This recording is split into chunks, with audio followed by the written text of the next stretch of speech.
A green sky. Not blue, not gray. Green, like the inside of a bottle when held up to the light. Dan thinks his brain is damaged. Then he sees a spear at his throat and three figures in leather armor. And then a golden tablet with the mission flashes into the air. Build a city for 1,000 women in 1,000 days. Failure means the island's doom.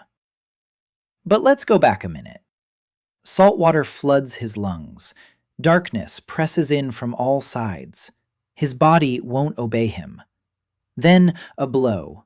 Sand. Air bursts into his chest like a knife. Dan Curren lies face down on the white beach, coughing so hard his ribs crack. He rolls onto his back. He sees a green sky. He blinks. The sky doesn't change color. And then he hears footsteps. Many, fast, on the sand. 3 women, tall, tanned to a bronze, in leather armor, with spears. The first one is a redhead. Her copper-colored hair is pulled back into a tight knot. White scars stretch across her shoulder like tree branches. She presses the tip of her spear against his throat. She says something sharp. The language sounds like Greek, but softer, with guttural notes. Dan doesn't understand a word.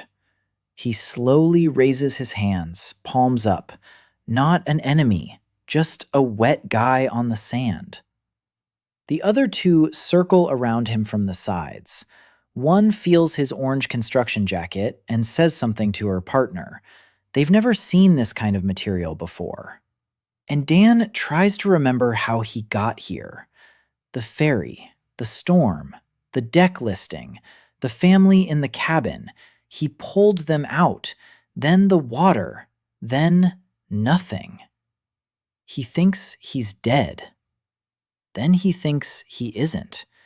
The dead don't feel a spear cutting through their throat. And this is where the strangest part begins. A gold plaque hangs above the redhead's right shoulder. It's just hanging there in the air, glowing with a honey-colored light. English letters. Dan reads it 3 times. Chief Architect. The task. Build a city for 1,000 women in 1,000 days. Failure means the island's doom. He closes his eyes. Opens them. The plaque is still there. So is the spear in his throat. Dan looks past the redhead to the hill behind the beach. There's a hut there, and he sees it immediately, automatically, like breathing. The load-bearing beam on the left has cracked. The crack runs diagonally. Fatigue from uneven load. The foundation at the left corner has settled. The stones are stacked without mortar and have already shifted apart. This hut will collapse. Not in a year, in a week. Dan opens his mouth. His voice is hoarse. His throat stings from the salt. He wheezes to her that the beam over there is about to collapse. Seriously. The redhead blinks. She looks at the other 2. No one understands his language, but something in his tone makes her lower her spear by half an inch. That's enough. Dan sits down. The world is spinning. The green sky sways like the deck of a ferry. He digs his palm into the sand and forces himself not to vomit. Dan surveys the shore. Cliffs. Palm trees. Hills. There are huts on the hills. 100 of them. All with sagging roofs. Figures move among them. Only women. Not a single man. He looks at the sign again. 1,000 female residents. Then at the crooked walls and foundations that are essentially non-existent. And he thinks one simple thought. Whoever wrote this assignment clearly knew what they'd be dealing with. The redhead demands an answer louder. Dan points at a hut. He runs the edge of his palm diagonally through the air. A crack. He spreads his arms and drops them down. A fall. The redhead frowns. She looks at the hut. One of the women blurts out something quickly. The redhead snaps back with a short word, and she falls silent. Then she jabs him with her spear.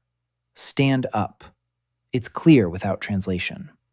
Dan stands up. His legs buckle. He's a head shorter than her. She looks down at him without fear, as if at a strange animal, wondering if it's dangerous or just ugly. She pushes the blunt end of the spear into his back. Walk. They lead him along the beach to a path between the rocks. The sand burns his bare feet. He's lost his shoes. Dan stumbles twice. The third time, one of the women grabs him by the collar and pulls him to his feet with one hand, easily, like a child. And he realizes something important. These women are stronger than him, much stronger. The path leads to that very hut with the cracked beam. Dan stops. The redhead pushes him. He won't go. He points at the beam, shakes his head. No, it's dangerous. He walks up to the wall, runs his finger along the crack. It's deep, 2 fingers wide. The wood has softened from the damp. The rot has gone deep. He taps the beam with his knuckle, a dull sound. Healthy wood rings out, rotten wood thuds. Then he taps the neighboring beam, a ringing sound. Back to the damaged one, a dull thud. The redhead comes closer. She hears the difference, and something changes in her eyes. Not trust, far from trust, but interest. She shouts up the slope. Women come out of the huts, 5, 10, 20. They surround Dan in a semicircle. They look at him as if he were a curiosity, some with curiosity, some with disgust. The tall, black-haired woman with tattoos on her cheekbones stares with such hatred that he can physically feel it. She throws out a sharp remark. The redhead replies curtly. The dark-haired woman raises her voice. The redhead raises hers in response. Dan stands between them and doesn't understand the words, but he gets the gist. He worked on construction sites for 10 years and has seen hundreds of such arguments. One says they need to sort it out. The other says they need to get rid of it. Classic.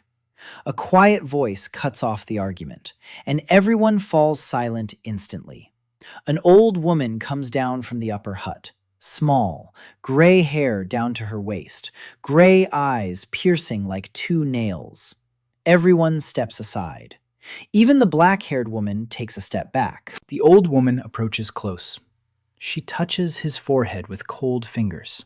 She closes her eyes. She mutters. Then she opens her eyes and says one word to the others. Short. Heavy. Even the wind falls silent. Dan doesn't know the word, but he sees the reaction. The redhead's jaw drops. The black-haired woman turns pale.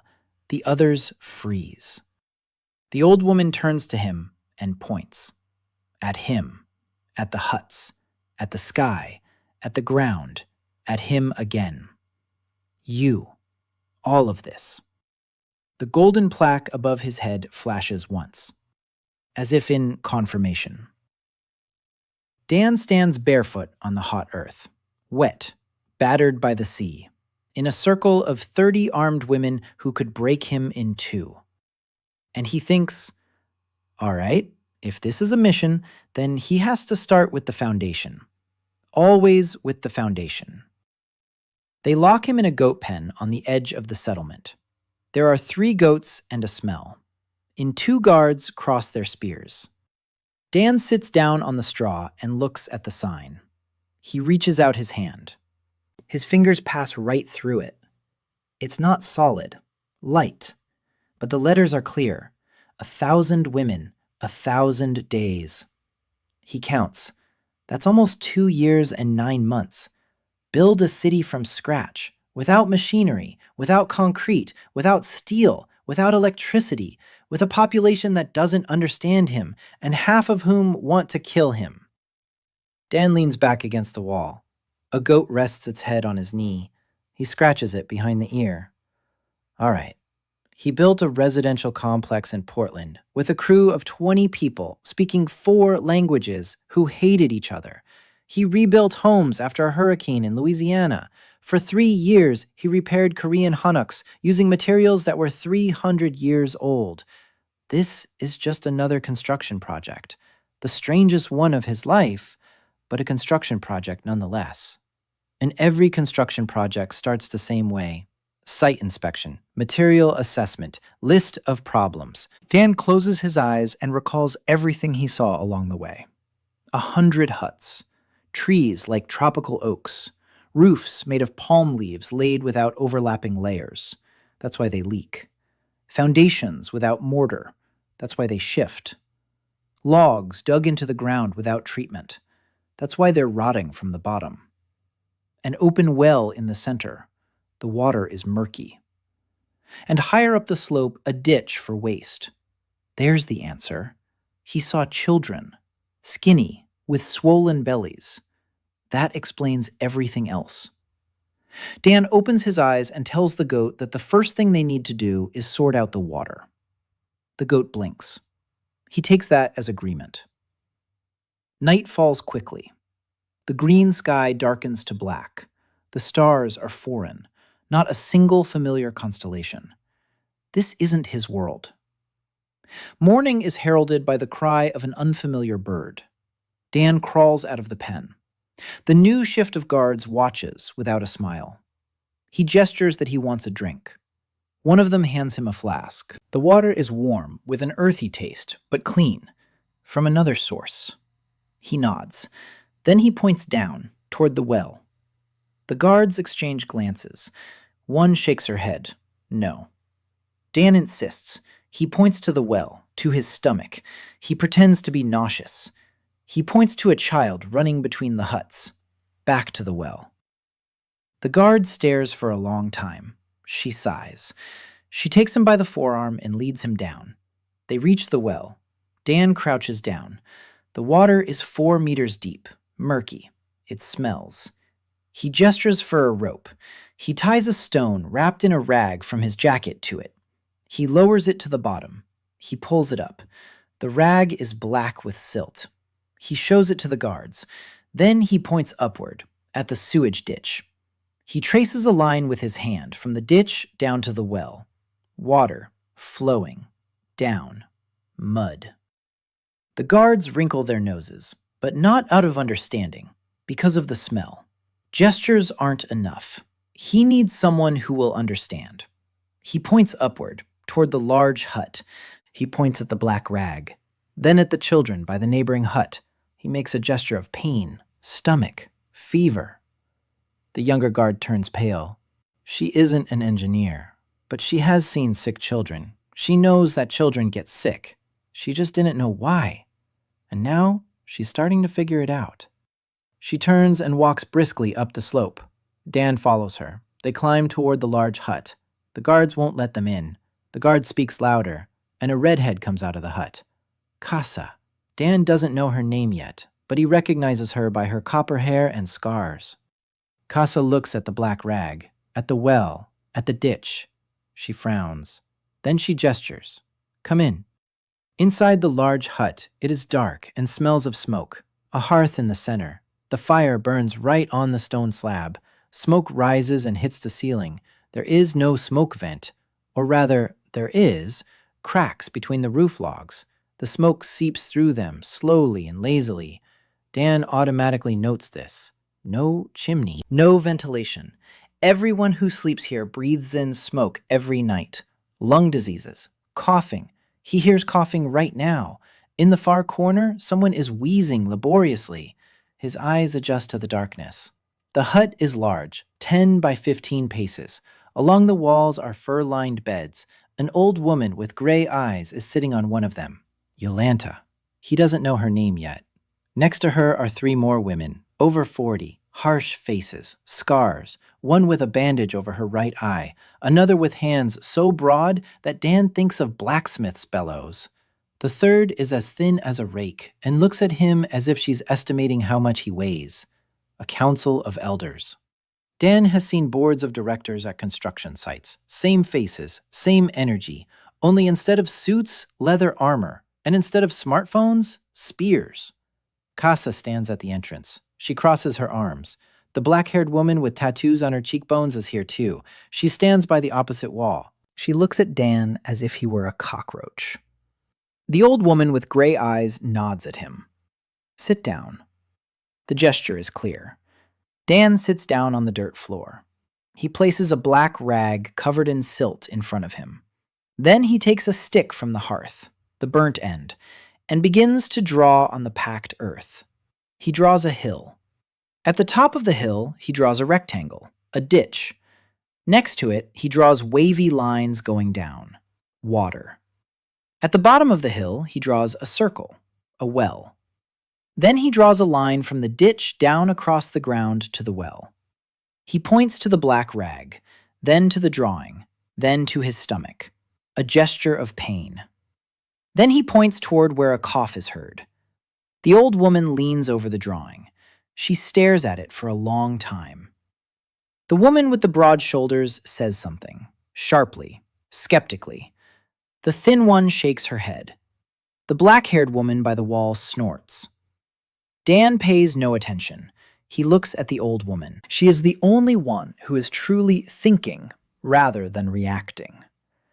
The old woman extends a finger and touches the line running from the ditch to the well. Then she looks at Dan. Then she covers her face with her hands. She has understood. The silence in the hut grows heavy. Dan hears the fire crackling, the wheezing cough in the corner, how Casa is breathing by the entrance. The old woman lowers her hands. Her eyes are wet. She says something quietly, 2 words. Everyone in the hut falls silent, even the black-haired girl. The old woman turns to Dan and makes a gesture. Show me what to do. Dan stands up. He takes a stick and draws again. A new well, higher up the slope, on the east side, further from the ditch. He draws a pit, a deep one. He draws stones along the walls. He draws a layer of clay between the stones. He draws a lid on top. He points to the clay. Then he gestures to represent fire, firing. The clay must be fired, then laid down. The old woman looks at the drawing and nods. She turns to the woman with broad arms and speaks a long sentence. The woman stands up. She leaves. Her voice can be heard through the wall, loud, commanding. She is calling someone. Dan continues drawing. He indicates the dimensions, depth, width, number of stones. He doesn't know the local measurements. He points to himself, height, arm, palm. The well must be 3 times his height deep, 2 arms wide, stones the size of a palm. The cashier comes closer and looks at the drawing, then at Dan. She says something to him. Her voice is softer than yesterday, without a threat, with a question. He doesn't understand the words, but he understands the tone. She's asking why. Why is he doing this? He can't answer with words, so he points to the drawing, then toward where the children are playing. Then he runs his hand across his throat. Death.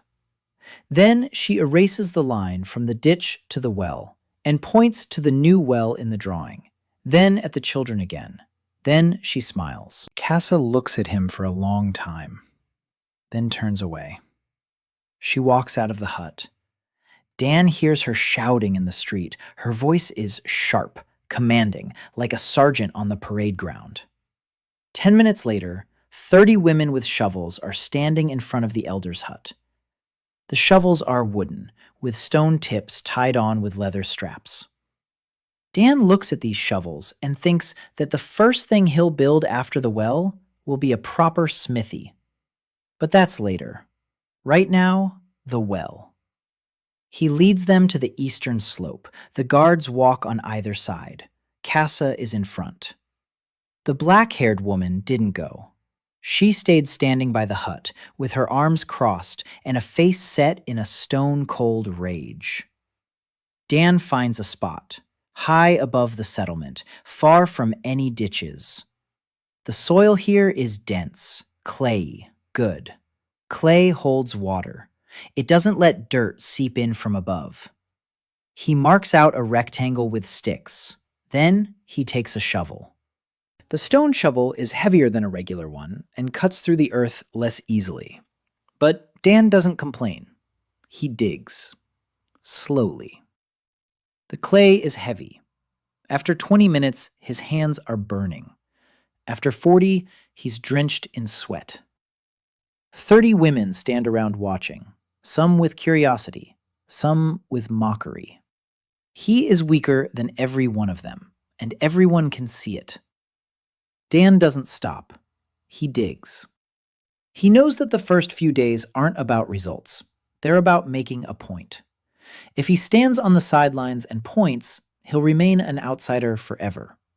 If he digs alongside them, even slower, even worse, he'll become part of the work.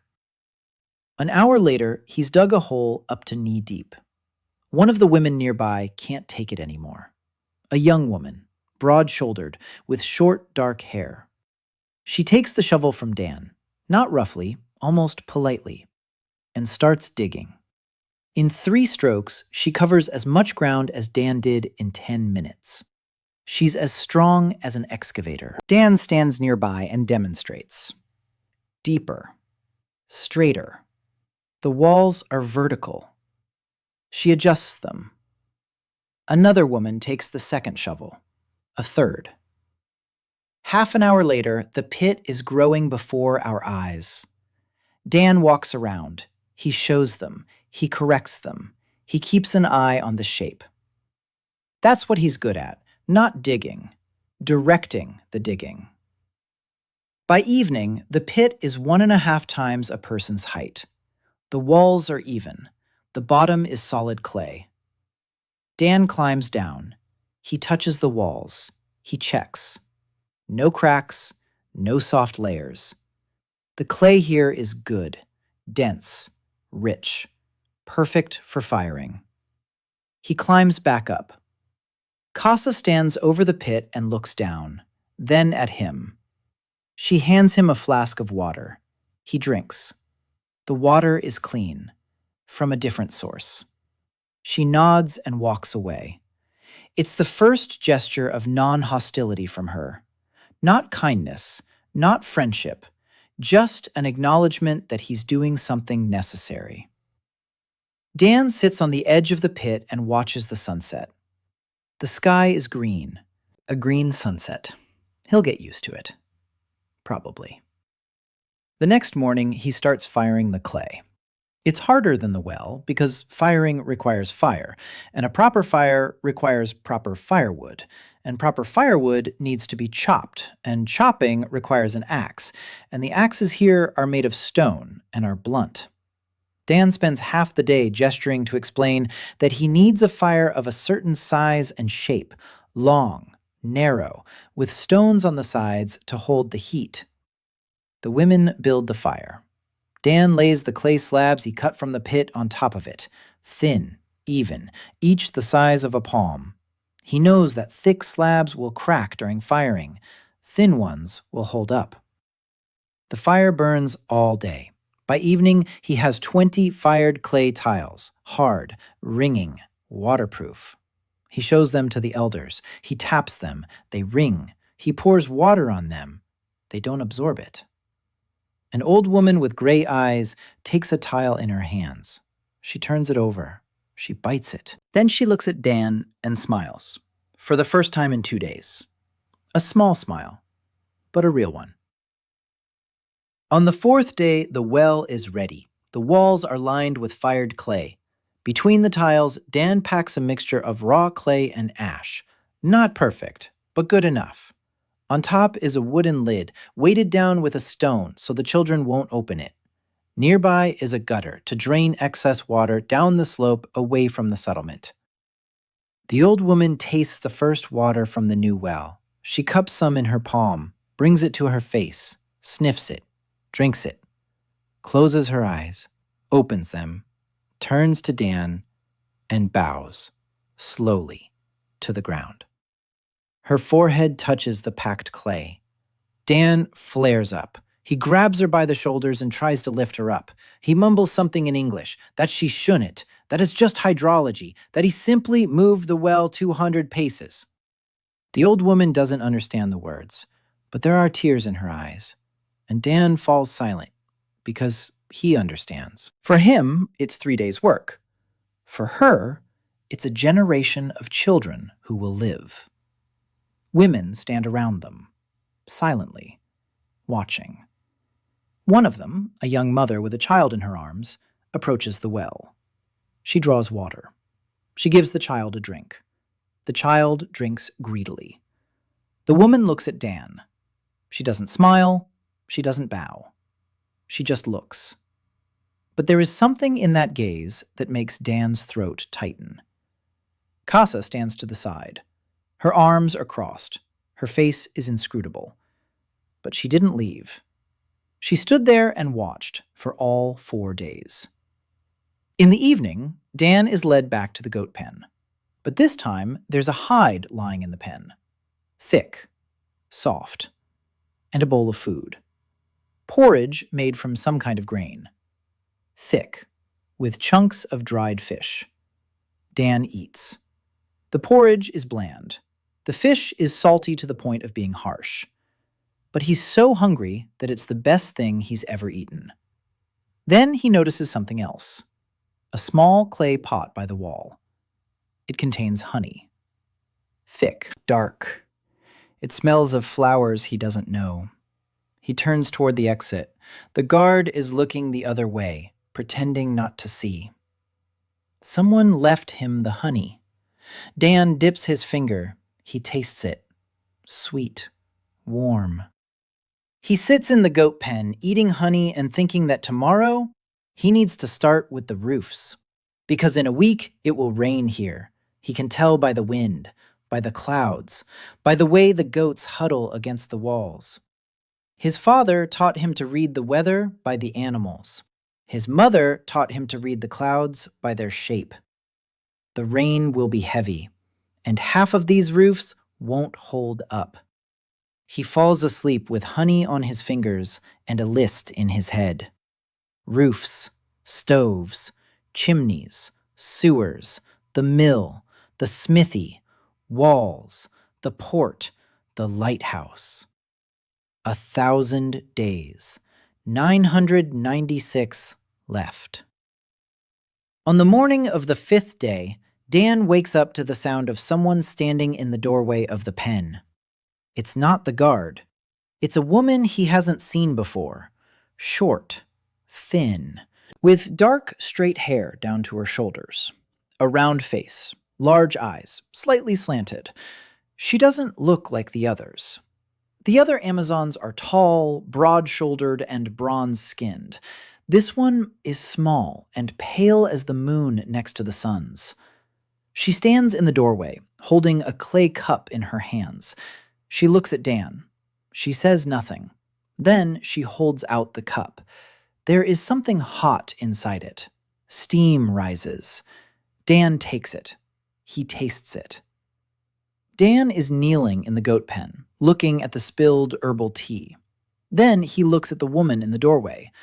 She said good morning in Korean, in his grandmother's language, in the language of the village in Gangwon-do, where he spent 3 years repairing old hanok.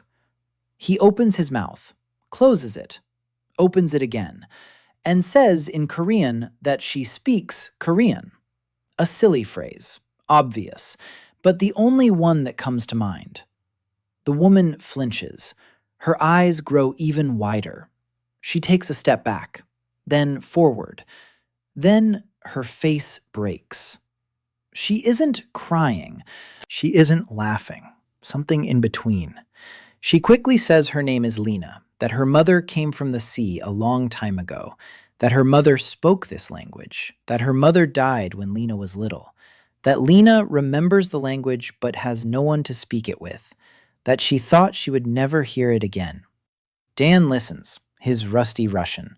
3 years in the village with his grandmother gave him a basic vocabulary, simple phrases, food, weather, work, but it's enough. He understands Lena, and she understands him. For the first time in 5 days on this island, someone understands his words. Dan sits back down on the hide. He gestures to a spot next to him. She sits down, carefully, like a bird on the edge of a roof, ready to fly away at any second. He asks her about the island. She tells him, slowly, choosing her words. The island is called Thelmissa. The women here live for 1,000 years. There are no men. There haven't been any for a long time. The last one came when the grandmothers of the current elders were young.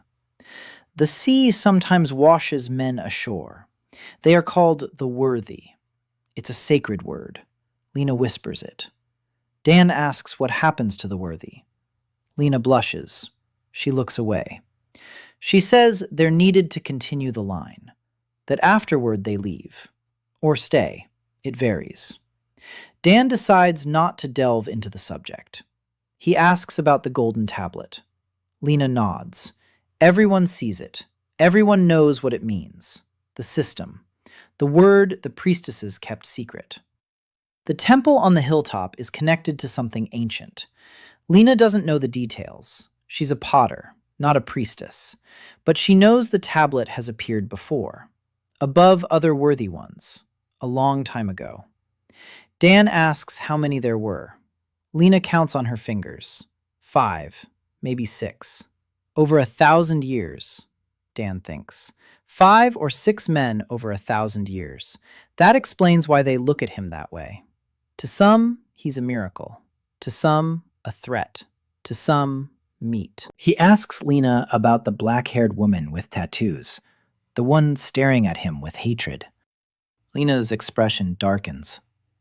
That's Nika Solta, the island's best warrior, leader of those who call themselves the pure. They believe the island must live without men, that the worthy are a trial, not a gift, that every man brings weakness. Nika's mother believed that the worthy would come and save them. Nika's mother waited her whole life. Nika's mother died in poverty. Nika swore she would never depend on a man. Dan nods. He understands. He doesn't agree, but he understands. He asks Lena about the redhead, Casa. Lena says that Casa is a Coast Guard captain, that she's tough but fair, that she once had a sister, that her sister drowned, that Casa has hated the sea ever since. Dan takes it all in. A Coast Guard captain who hates the sea. There's something to that. He asks Lena if she can be his translator. She's silent for a long time. Then she says quietly that she's a nobody, that the others see her as an outsider, that her mother was from the mainland, that Lena isn't a warrior, that if she walks beside him, it will raise questions. Dan looks at her. He sees a 19-year-old girl who feels invisible. He knows that feeling. He was a new Korean on an Irish construction site. He was a new Irishman in a Korean village. He was a newcomer everywhere he went. He tells Lena that he needs help, that without her, he won't be able to make anything clear, that her language is the most valuable tool on this island right now, more valuable than any axe, more valuable than any spear. Lena looks at him. Then she nods. A small nod, but a firm one. From that day on, Lena becomes his shadow. She follows him half a step behind. She translates his gestures into words, his words into gestures, his drawings into explanations. Dan quickly realizes that Lena isn't just a translator. She's smart. She sees things. When he explains the principle of a gutter, she grasps it in seconds. When he draws a sloped roof design, she immediately asks, why not the other way? And he realizes she's right. The slope needs to face away from the path, otherwise rainwater will wash out the road. She thinks like a builder. She doesn't know the words, but she thinks correctly. On the 6th day, Dan starts on the roofs. He can already feel the rain. The weather has changed. Clouds are rolling in from the west, thick and low. 2 days, maybe 3, then a downpour. He asks Lena to gather palm leaves, lots of them. The women bring them. Dan shows them how to lay them, not just pile them on top, in layers. Each new layer overlaps the previous one by a third, like roof tiles, like fish scales. Water rolls off the surface without seeping in. A simple principle, but they didn't do it that way. They laid the leaves flat. Water seeped through the gaps. Dan repairs the first roof in half a day, Yolanta's hut. The old woman sits inside and watches as her ceiling changes. Then she goes out and touches the edge of the roof. The leaves lie tightly, evenly, beautifully. She turns to Lena and says something. Lena translates. The elder asks how he knows these things. Dan replies through Lena that where he comes from, everyone builds this way. Yolanta shakes her head. Not everyone, she says. Only those who think. Dan takes 10 women and begins to teach them. He demonstrates. Once, twice, 3 times. A layer, overlap, fastening, securing to the beam. They learn quickly. Their hands are nimble and strong. By the evening of the 6th day, 3 roofs are ready. By the evening of the 7th, 5 more. By the morning of the 8th, 10 women are working without his supervision. He just checks on them, walks between the huts, looks, adjusts. Lena is nearby, translating his comments. Here the layer is thinner. Here the edge isn't secured. Here the slope is too steep. The water will run far from the wall and wash away the earth. On the 8th day, it starts to rain. Dan sits in Iolanta's hut with Lena and the elders. The rain pounds on the roof, heavy, angry. The walls shake from the wind. But the ceiling is dry, not a single drop. Iolanta lifts her head. She looks at the ceiling, then at Dan. Her face is calm, but the hand with which she strokes the dry floor next to the bed says more than words. From the huts with new roofs, silence. From the huts with old roofs, screams, cursing, the sound of drops on the floor, the sound of basins and bowls being held out to catch the leaks.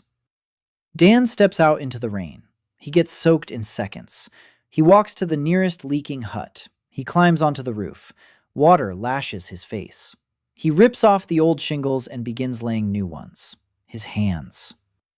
The wind tears the leaves away. Casa appears below. She shouts something. Lena translates.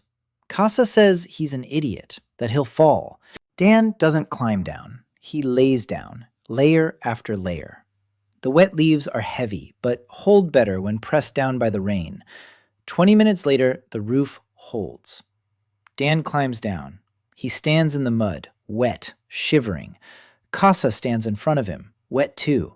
She looks at him, then at the roof, then back at him. She says one word. Lena is nearby, soaked. She translates. Fool. Casa called him a fool. But the tone is different. Not angry, almost warm. Almost. Dan sneezes.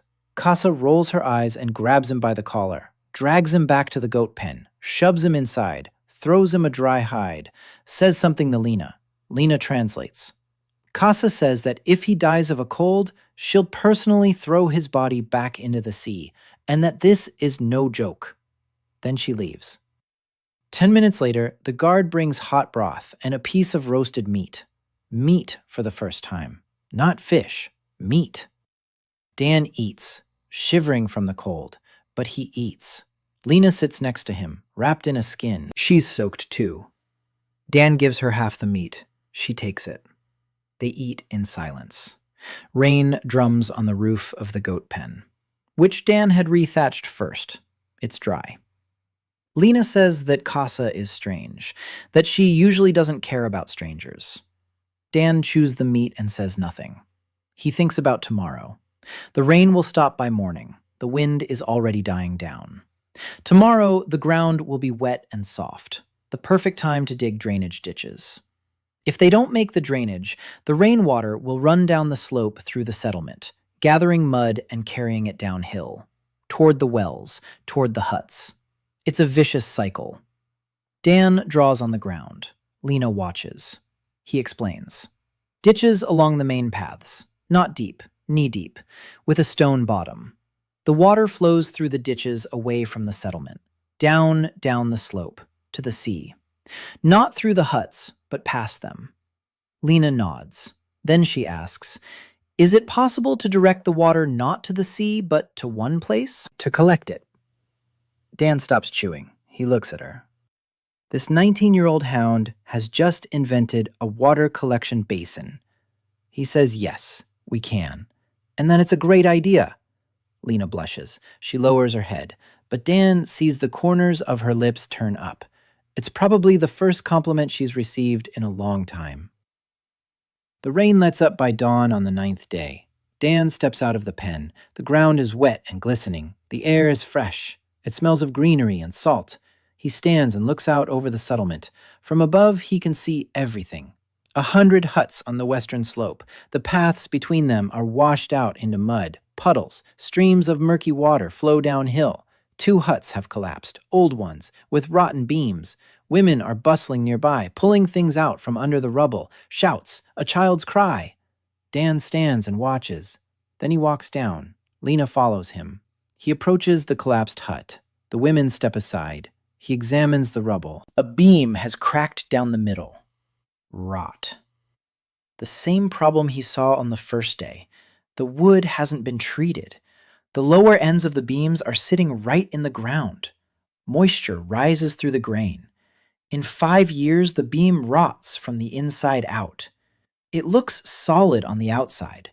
Inside, it's dust. He explains through Lina, we need stones.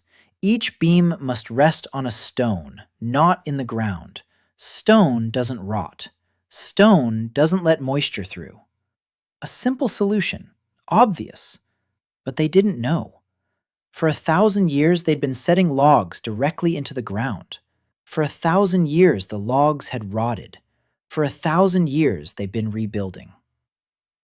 Dan starts with drainage ditches. He gathers 20 women. He shows them.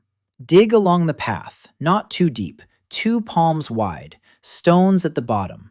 Lina translates. The women dig. The wet earth gives way easily. By noon, the first ditch is ready, 50 paces. From the upper huts down to the western edge of the settlement. Water from the puddles flows through the ditch. Slowly, then faster. Then the path next to the ditch begins to dry up. The women stand and watch as the water recedes. For Dan, it's drainage. For them, it's something bordering on a miracle. The water obeys. It goes where it is told. One of the women crouches down next to the ditch and touches the stones at the bottom. Then she lifts her head and looks at Dan. He sees that look. Not gratitude, not admiration. A question. How do you know this? He cannot answer. How do you explain to Bronze Age people that there is a world where water flows through pipes to the 50th floor? Where bridges hang over rivers a kilometer wide? Where houses stand for 100 years and don't rot? He doesn't try. He just works. By the 10th day, Dan has rethatched 12 roofs, dug 3 drainage ditches, repaired the foundations of 2 huts by placing stones under the beams. He's learned about 100 words of the local language. Lena teaches him every evening. The language is complicated. It's similar to Greek in grammar, but the sounds are softer, lots of guttural sounds. Dan mangles them mercilessly. The women laugh when he tries to speak, not maliciously. It's just funny. He doesn't take offense.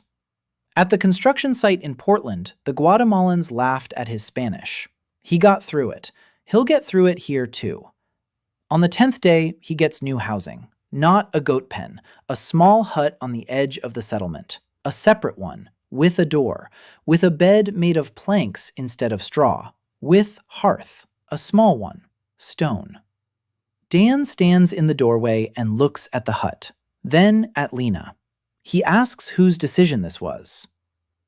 On the 11th day, Dan stands in front of Yolanta's hut and explains through Lena what a chimney is. It's not easy. The word chimney doesn't exist in the Thelmissian language. Smoke simply exists. It escapes through cracks. It has always been that way. Dan draws with a stick on the ground. A hearth. Above it, a stone pipe. The pipe goes up, through the roof, outward. The smoke isn't in the hut. The smoke is outside. The air inside is clean. The heat stays in. Yolanta looks at the drawing, then at her hut, then at Dan. She asks through Lena if the roof will collapse if they make a hole in it. Good question. Dan draws the structure in more detail. Stone masonry set with clay mortar, a wide base, narrowing toward the top. The stones support the roof's weight near the opening. They don't weaken it, they reinforce it. Yolanta nods. She doesn't understand engineering, but she understands people. She sees that Dan is confident. That's enough for her. She says one word. Do it. Dan starts with her hut. It's no accident. If the chimney works in the High Priestess's house, the others will want one just like it. If it fails and the roof collapses on the High Priestess's head, it's better not to think about it. He picks up stones. The round, smooth stones from the shore won't do. He needs flat ones with even edges. He leads 5 women to the eastern slope where the rock outcrops. There, the stone is layered. Slate. It splits along the plain. Perfect. The women chip off pieces with stone hammers. Dan shows them which ones to take. Even, flat, 3 fingers thick, the size of 2 palms. They work all day. By evening, a mountain of flat stones lies by Yolanta's hut. Dan mixes the mortar. Clay, ash, water, sand. He mixes it with his hands, checks the consistency, squeezes it in his fist. The mortar holds its shape, doesn't crack, it doesn't run. Good. Lena sits nearby and watches. Then she asks if she can try. Dan shows her the proportions. 3 handfuls of clay, 1 handful of ash, half a handful of sand. Water until it becomes like thick porridge. Lena mixes. She has the hands of a potter. She feels the material with her fingertips. 10 minutes later, her mortar is better than Dan's. Smoother, more uniform. He tells her so. She blushes again. On the 12th day, Dan begins laying the chimney, stone on mortar, mortar on stone, row by row. The base is wide, near the hearth. Then it narrows. Each row is slightly smaller than the one before. The women stand around and watch. For them, it's an unprecedented sight. A man is crouching and stacking stones like a child stacks blocks. Only the blocks hold, and they grow upward. Casa arrives after noon. She stands and watches. She says nothing. She leaves. She returns an hour later with 4 women from her unit. She says something to Lena. Lena translates. Casa asks what he's doing. Dan explains. Casa listens. Then she asks why. Dan says that Yolanta coughs every night, that the smoke from the hearth is slowly killing her lungs, that the smoke will go outside through the chimney, that Yolanta will be able to breathe. Casa is silent. Then she turns to her 4 female warriors and says a short word. They remove the straps from their spears, roll up their sleeves, and stand next to Dan. To help. Dan blinks, then shows them what to do. Pass the stones, mix the mortar, hold the wooden frame he made as a template for the pipe's shape. They work in silence, quickly. The 4 warrior women work as hard as 8 ordinary women. Their hands are like vice grips. They pass the stones one by one, right into his hand. By evening on the 12th day, the chimney stands, a stone pipe from the hearth to the roof and beyond. Flat stones set in mortar, solid, even. Dan stokes the fire in the hearth.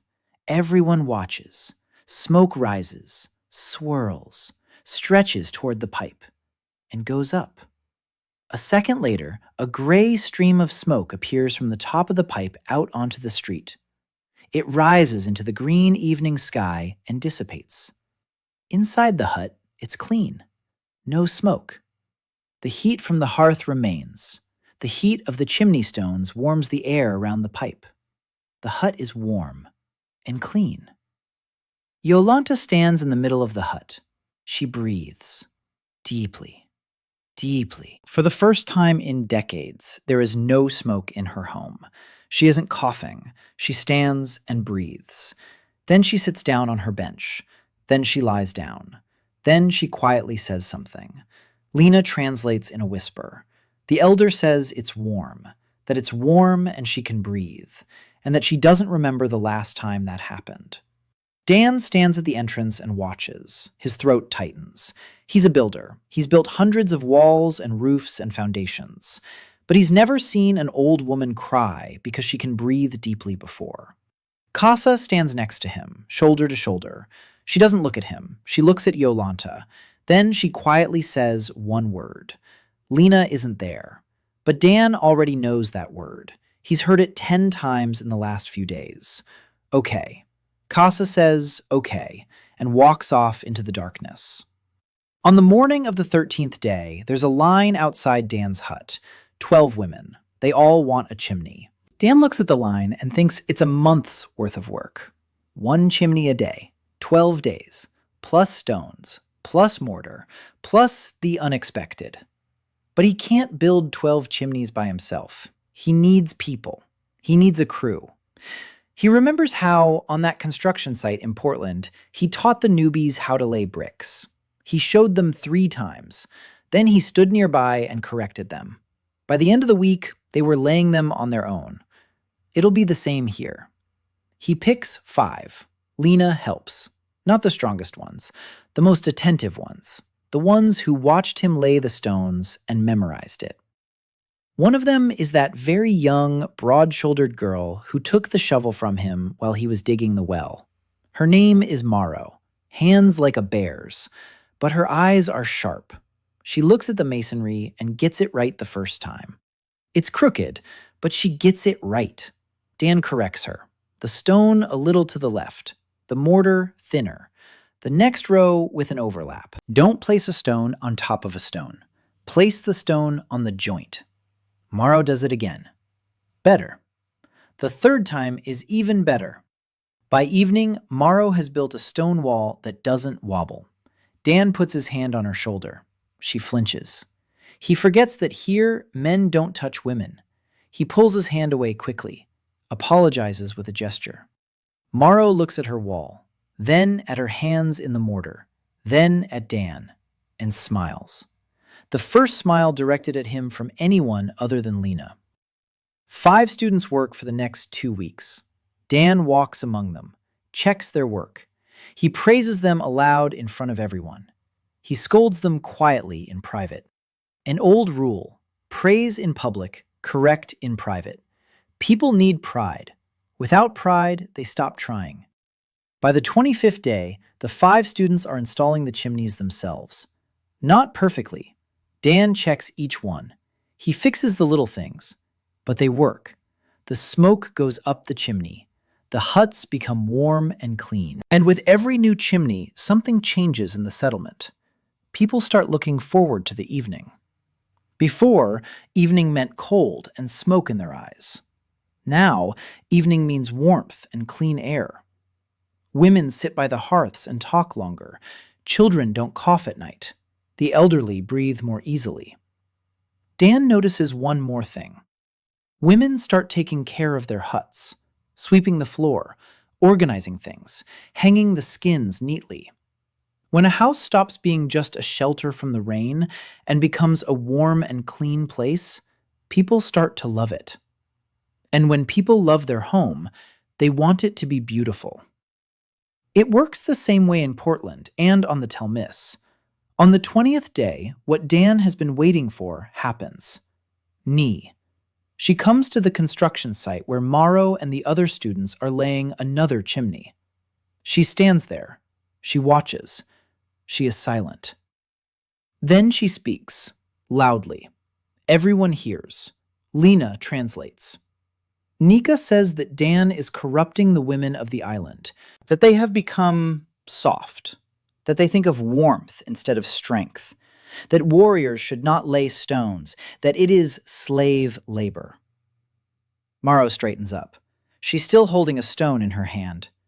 Nika looks down at her.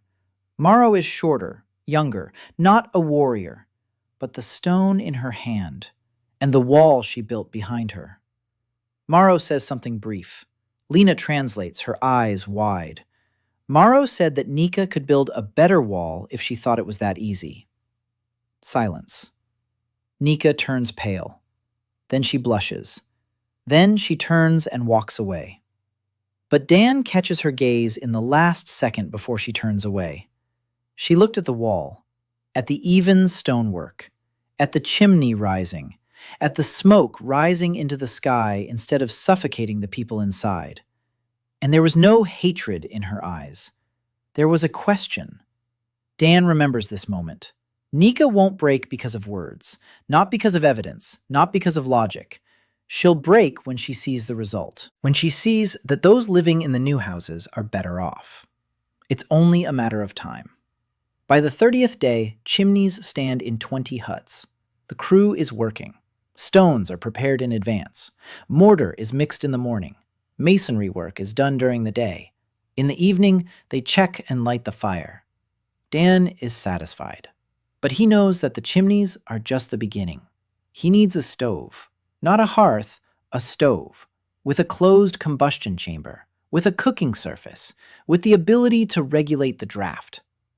A hearth devours firewood and gives off little heat. A stove saves firewood and gives off more heat. The difference is like that between a candle and a light bulb. He draws a blueprint. In the evening, by the light of the hearth in his hut, Lena sits beside him and teaches him new words. He draws and repeats. Stone, fire, door, chimney, hot, cold, water, clay. She corrects his pronunciation. He mispronounces the guttural sounds, and she laughs quietly, covering her mouth with her hand. On the 30th day, Dan builds his first oven. In Yolanta's hut, again, not by chance. A stone oven, a closed chamber, a door made of fired-on leather hinges. The cooking surface is made of flat stone. There's already a chimney. The oven is connected to it. He starts a fire, closes the door. The flames roar inside. The stone heats up. Half an hour later, the cooking surface is hot. Dan places a clay pot of water on it.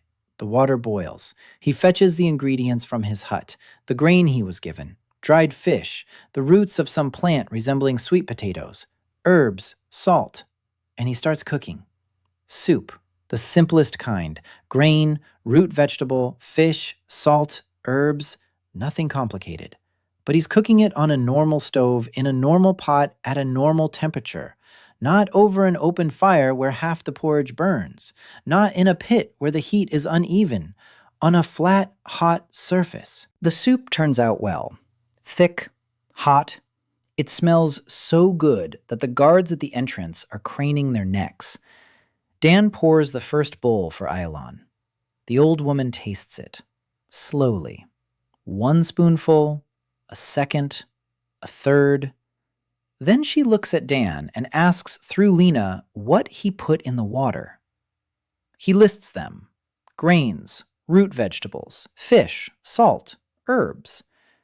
Iolanta says these are the same ingredients they eat every day. Dan nods. Same ingredients, different cooking. Iolanta finishes her bowl, wipes her lips with the back of her hand, then asks for more. On the evening of the 30th day, Dan sits on the threshold of his hut. Lena has gone to her room. The guards are gone. They were withdrawn 3 days ago. Iolanta said the builder isn't a prisoner. The builder is free. Dan sits and looks at the settlement. Smoke from 20 chimneys rises into the green night sky. 20 warm houses. 20 out of 100. In his hand is a bowl of honey that someone has left at the threshold. Again, he doesn't know who. He dips his finger in the honey and licks it. Sweet. Warm. 970 days left. Casa steps out of the darkness. Silently. She sits down next to him on the threshold. She doesn't look at him. She looks at the smoke coming from the chimneys. She is silent. Dan is silent too. They sit side by side on the threshold and say nothing. Then Casa says one sentence, quietly. Dan understands 2 words out of 5. All right and home. She gets up and leaves. The 32nd day begins with the smell of bread. Dan gets up before dawn and stokes the fire in Yolanta's oven. The elder is still asleep. He quietly kneads the dough. The flour, made from local grain, is coarse and dark. It smells of nuts, water, salt, a little honey, no yeast. But Dan knows another way. 3 days ago, he mixed up a starter, flour and water in a clay pot under a cloth, left it in a warm corner by the stove. The starter took hold. It's bubbling. It smells sour. He adds it to the dough. He kneads. His hands remember. His father taught him to bake bread when he was 8, Irish soda bread. His grandmother taught him Korean flatbreads. Here, he makes something in between. The dough rises while he prepares the oven. The stone heats up. Dan places the dough on the hot surface and covers it with a clay pot. An improvised oven. Heat from all sides. 40 minutes later, the bread is ready. The crust is dark, dense, soft inside, with air bubbles, porous. Not the flat bread they bake here on stones. Real bread. Yolanta wakes up from the smell. She sits up on the cot. She looks at Dan, who is standing by her oven with hot bread in his hands. He breaks the loaf in half. Steam rises from the center. He holds out half to her. Yolanta takes it, sniffs it, takes a bite, chews slowly, closes her eyes. When she opens them, they're wet. She says something. Dan understands. She says she didn't know grain could be like this. He explains that it's the sourdough, the warmth, the time, the same grains, the same flour. But if you give the dough time, it comes to life. Yolanta eats the bread and cries. Quietly, silently. Dan looks away. The smell of bread wafts out the door. 10 minutes later, women are standing outside Yolanta's hut. 5, 10, 15. They sniff the air. Dan comes out with the remaining half of the loaf, breaks it into pieces, hands them out, each piece the size of a finger. There isn't much bread, but there's enough for 15 mouths. The women. Silence. Then a murmur. Voices, quick, surprised. One of them chews and looks at Dan as if he'd turned a stone into gold. But he didn't turn a stone into gold. He just baked some bread. Cass comes later. The bread is already gone. Dan sees her standing off to the side, watching the women's empty hands as they still lick their fingers. He remembers. Hiltra will bake more. In the afternoon, he returns to work. Chimneys, foundations, roofs. A crew of 5 apprentices is already working without his constant supervision. Maro is in charge of 3 of them. Her voice is soft but firm. Dan notices that she assigns people correctly, the strong ones to heavy work, the careful ones to bricklaying, the quick ones to carrying supplies. She does this without any training. A natural foreman. Dan tells Lena that Maro would make a good foreman. Lena passes it on. Maro doesn't understand the word foreman. Dan explains. A person who manages the construction. Doesn't build it himself. Makes sure others build it right. Maro frowns. Then he straightens up. Then he nods. He accepts it. On the 35th day, Dan starts a project that will change everything. A mill. There's grain on the island, but they grind it by hand. Stone millstones. One woman turns the top stone with her hands for hours. It takes half a day to make one batch of flour. That's why bread here isn't just food, it's a celebration. They grind the grain once a week. The rest of the time, they eat whole grain porridge. Dan stands in front of the hand millstones and watches the woman turn the stone. Sweat on her face, hands covered in calluses, back bent. She's been doing this since she was 6. Her mother did it, her grandmother, her great-grandmother, for 1,000 years. He turns to Lena and says they need a mill. Lena doesn't know the word. He explains. The wind turns the blades turn the shaft turns the millstone grinds the grain. No one turns it by hand. The wind does it all. Lena looks at him, then at the woman by the millstones, then back at him. She asks if it's possible. Dan says yes, that there's enough wind here.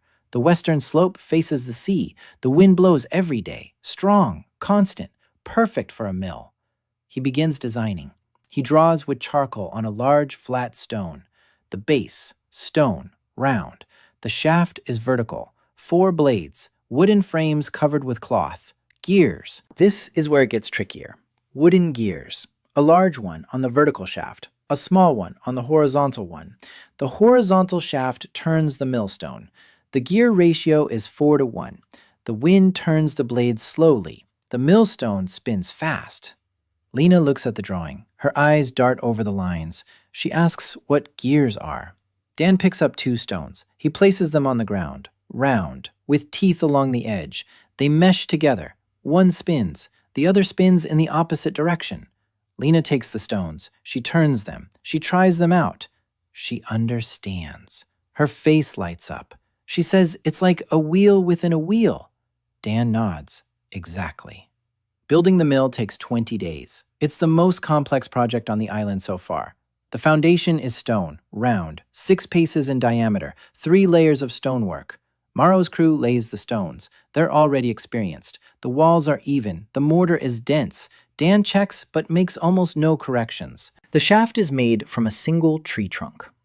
Dan chooses the straightest and strongest tree on the island. Hardwood, dark, heavy. 20 women drag it from the forest to the western slope. Dan carves the cogs himself. This is the most delicate work. The teeth must be even, identical, with the correct angle of engagement. He sits in his hut in the evenings by the light of the hearth and cuts the wood with a small stone knife. Lena brings him food.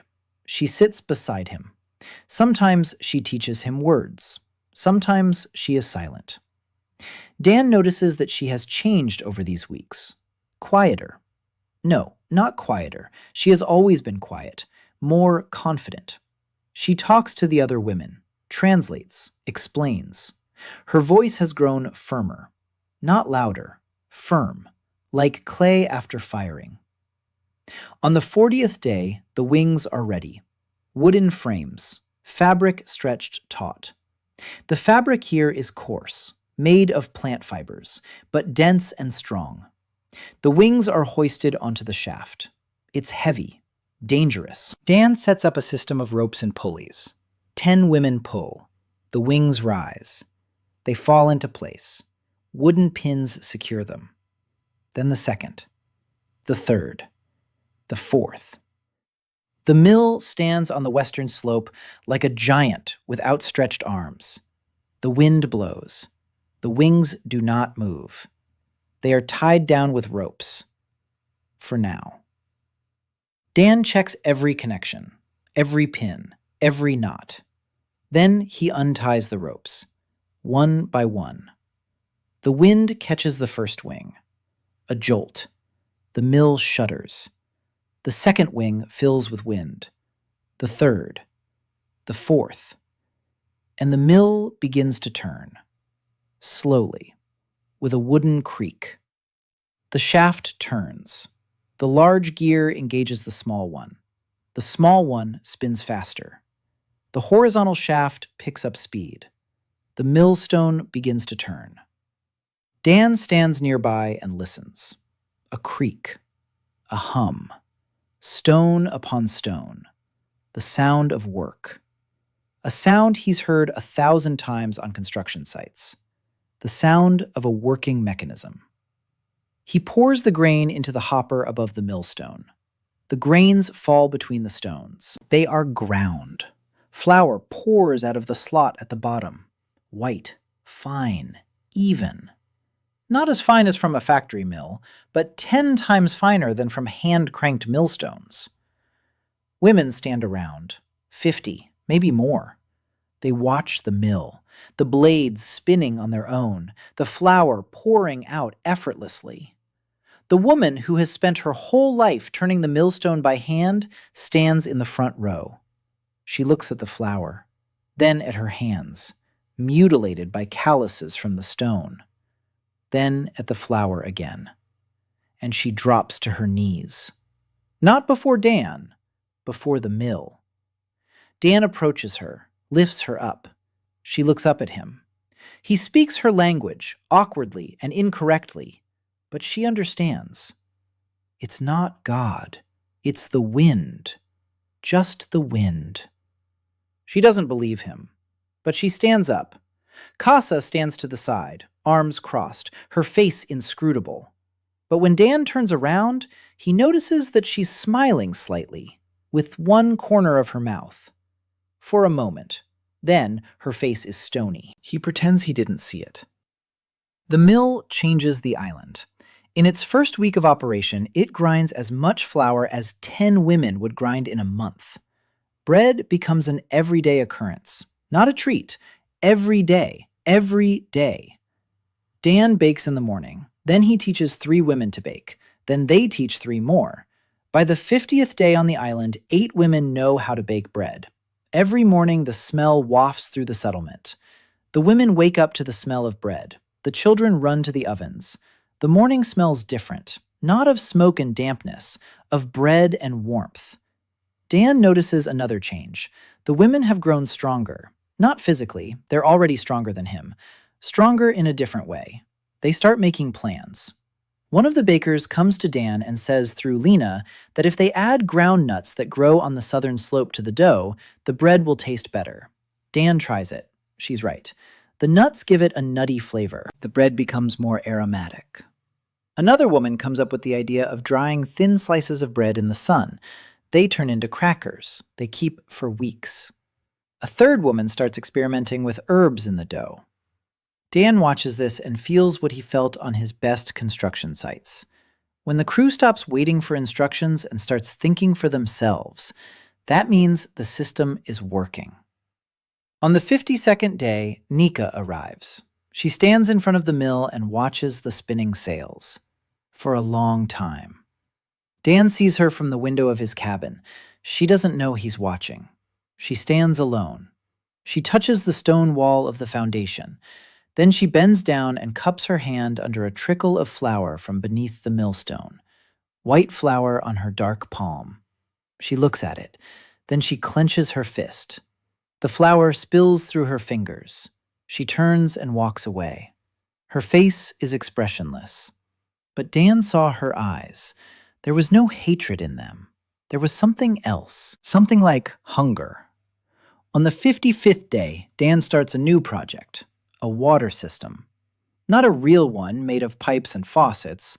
Simpler. Bamboo. Bamboo grows on the island. Thick, hollow inside. Perfect pipes. Dan takes a bamboo stalk. He clears out the partitions inside with a long pole with a stone tip. He ends up with a pipe 3 paces long. He joins 2 pipes together. He coats the joint with a mixture of clay and resin. The resin from coniferous trees on the eastern slope. Sticky. It hardens quickly. The joint holds. No water leaks. He lays the first line. From the new well on the eastern slope down to the square in front of the elder's hut. The pipes rest on stones so they don't touch the ground. The slope is constant. The water flows on its own. Gravity. Simple physics. At the end of the line, Dan places a stone basin. Water from the bamboo pipe pours into the basin in a thin, continuous stream. The basin overflows. The excess water drains away through a ditch. Clean water in the center of the settlement. Always. No more trips to the well with heavy buckets. No lines. No arguments over who goes first. The opening of the water supply happens quietly, without ceremony. Dan simply opens the valve on the pipe by the well. Water runs through the bamboo. It gurgles. Women stand along the line and listen. Water inside the tree. It runs. On its own. Then it emerges from the end of the pipe and pours into a stone basin. A little girl of about 5 is the first to approach. She holds out her palms. Water pours into them, cold, clear. The girl drinks. She lifts her wet face. She smiles. Another girl approaches behind her, a third, a fourth. The children crowd around the basin. They splash, they laugh, they scoop water into their palms and pour it over each other. Splashes fly, squeals, laughter. Dan stands to the side, watching. Casa approaches, stands nearby, silent. Then she says 3 words. Dan understands all 3. The children don't get sick. He nods. Yes. The children don't get sick. Clean water, warm homes, food, basic things, the simplest things. But they haven't been here for 1,000 years. Casa looks at the children by the basin. Then she says something else, a long sentence. Dan doesn't understand all the words, but Lena is there. She translates. Casa says that 7 years ago, her younger sister drowned because the village didn't have a proper dock. The boat capsized on the rocks. Her sister was 12. Casa has hated the sea ever since. Dan listens. He stays silent. He doesn't say he's sorry. He doesn't say he understands. He doesn't say anything unnecessary. He just stands there and listens. Casa falls silent. She looks at the children. Then she speaks softly. Lena translates. Casa says that if there had been a dock back then, her sister would still be alive. That she thinks about it every day. That the sea took the only person she loved. Dan stands and is silent. Then he says one sentence, in her language, awkwardly, but clearly. I'll build a pier. Casa turns to him. She looks at him. Her face is impassive. Her eyes are red. She isn't crying. She is a warrior. She isn't crying. But her eyes are red. She nods. Once. Briefly. And walks away. With quick steps. Without looking back. Lena watches her go. Then at Dan.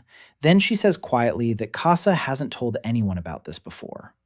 Dan doesn't answer. He looks at the gold plaque. On the 58th day, Dan stands on the shore and looks out at the bay.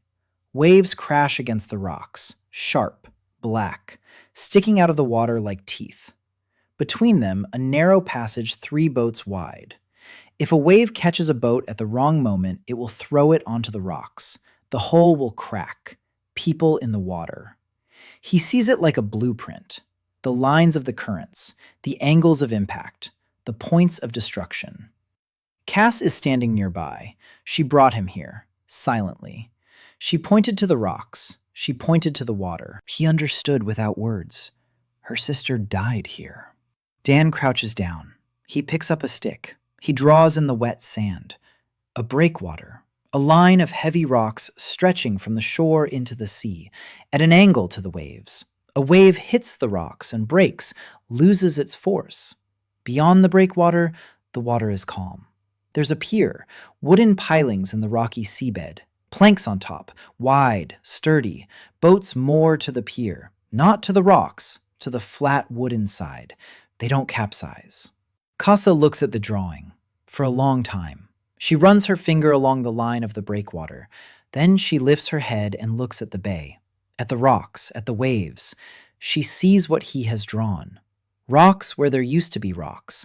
A pier where there used to be emptiness. Calm water where there used to be fury. She says one word. When? Dan counts on his fingers. 2 months, maybe 3. The rocks are heavy. It's a long job. Casa nods. Then she turns to the 4 warriors who came with her. She says a short phrase. They nod. They remove the straps from their weapons. Casa turns to Dan. Show me. A breakwater isn't a wall or a chimney. It's hard work in the water. Dangerous. The stones have to be dragged from the shore into the sea, placed on the seabed, layer by layer. Each stone weighs as much as a person. Some weigh as much as 2. Dan can't lift a stone like that. The warriors can, but not in the water. In the water, the stone drags him to the bottom. His feet slip. The waves knock you off balance. He needs a system. He builds a frame out of logs, a raft, wide, stable. They load the stones onto the raft. They push the raft into the water. They guide it to the right spot. They drop the stones. Simple, effective, safe. No one stands chest deep in the water with a stone in their hands. The first 3 days are spent building the raft and gathering stones. Casa works alongside everyone else. She hauls stones that others carry in pairs, silently, gritting her teeth, her face white with strain. Dan tells her several times to rest. She doesn't hear him, or pretends not to. Lena tells Dan quietly that Casa isn't building this breakwater for the village. She's building it for her sister. Dan nods. He knows. That's why he doesn't insist she rest. There are some things that can only be healed through work. On the 62nd day, something happens that Dan didn't. Taya Morin arrives at the breakwater construction site, a monitor lizard rider. Dan has seen her before, from a distance, tall, tanned to the point of blackness, barefoot, light hair, bleached white by the sun. She walks quickly. She laughs loudly, always with lizards. Two monitor lizards the size of large dogs follow her like puppies. Taya approaches the construction site. The monitor lizards trail behind her. She looks at the raft, at the stones, at the women hauling boulders toward the water. Then she looks at Dan and says a long sentence with a smile covering half her face. Lena translates, blushing. Taya said that for a man weaker than a goat, he is very brave. Dan snorts. Then he asks why she came. Taya points to her monitor lizards and at the stones. Dan doesn't get it. Then he gets it. Monitor lizards, draft power. Two monitor lizards can drag a stone across the ground better than 5 women. They have powerful paws, low center of gravity, and they don't get tired as quickly. Taya harnesses the monitor lizards to the boulder with a rope harness. She gives the command with a short whistle. The monitor lizards pull. The stone glides over the sand like butter. The work speeds up twofold. Taya stays. Day 1, 2, 3. She works with the monitor lizards and chatters non-stop. Dan doesn't understand half of it, but he doesn't need to. Taya isn't speaking to get a response. She speaks to fill the silence. On the evening of the 3rd day, Taya sits on the shore next to Dan. The monitor lizards lie at her feet. Dan looks at them. Their skin is scraped, old scrapes. Their scales have flaked off in places. They sleep right on the rocks. Cold rocks. Lizards are cold-blooded. It's cold for them on the rocks at night. They huddle together, and against Taya. She wraps an arm around one and strokes its snout. Dan asks where they sleep.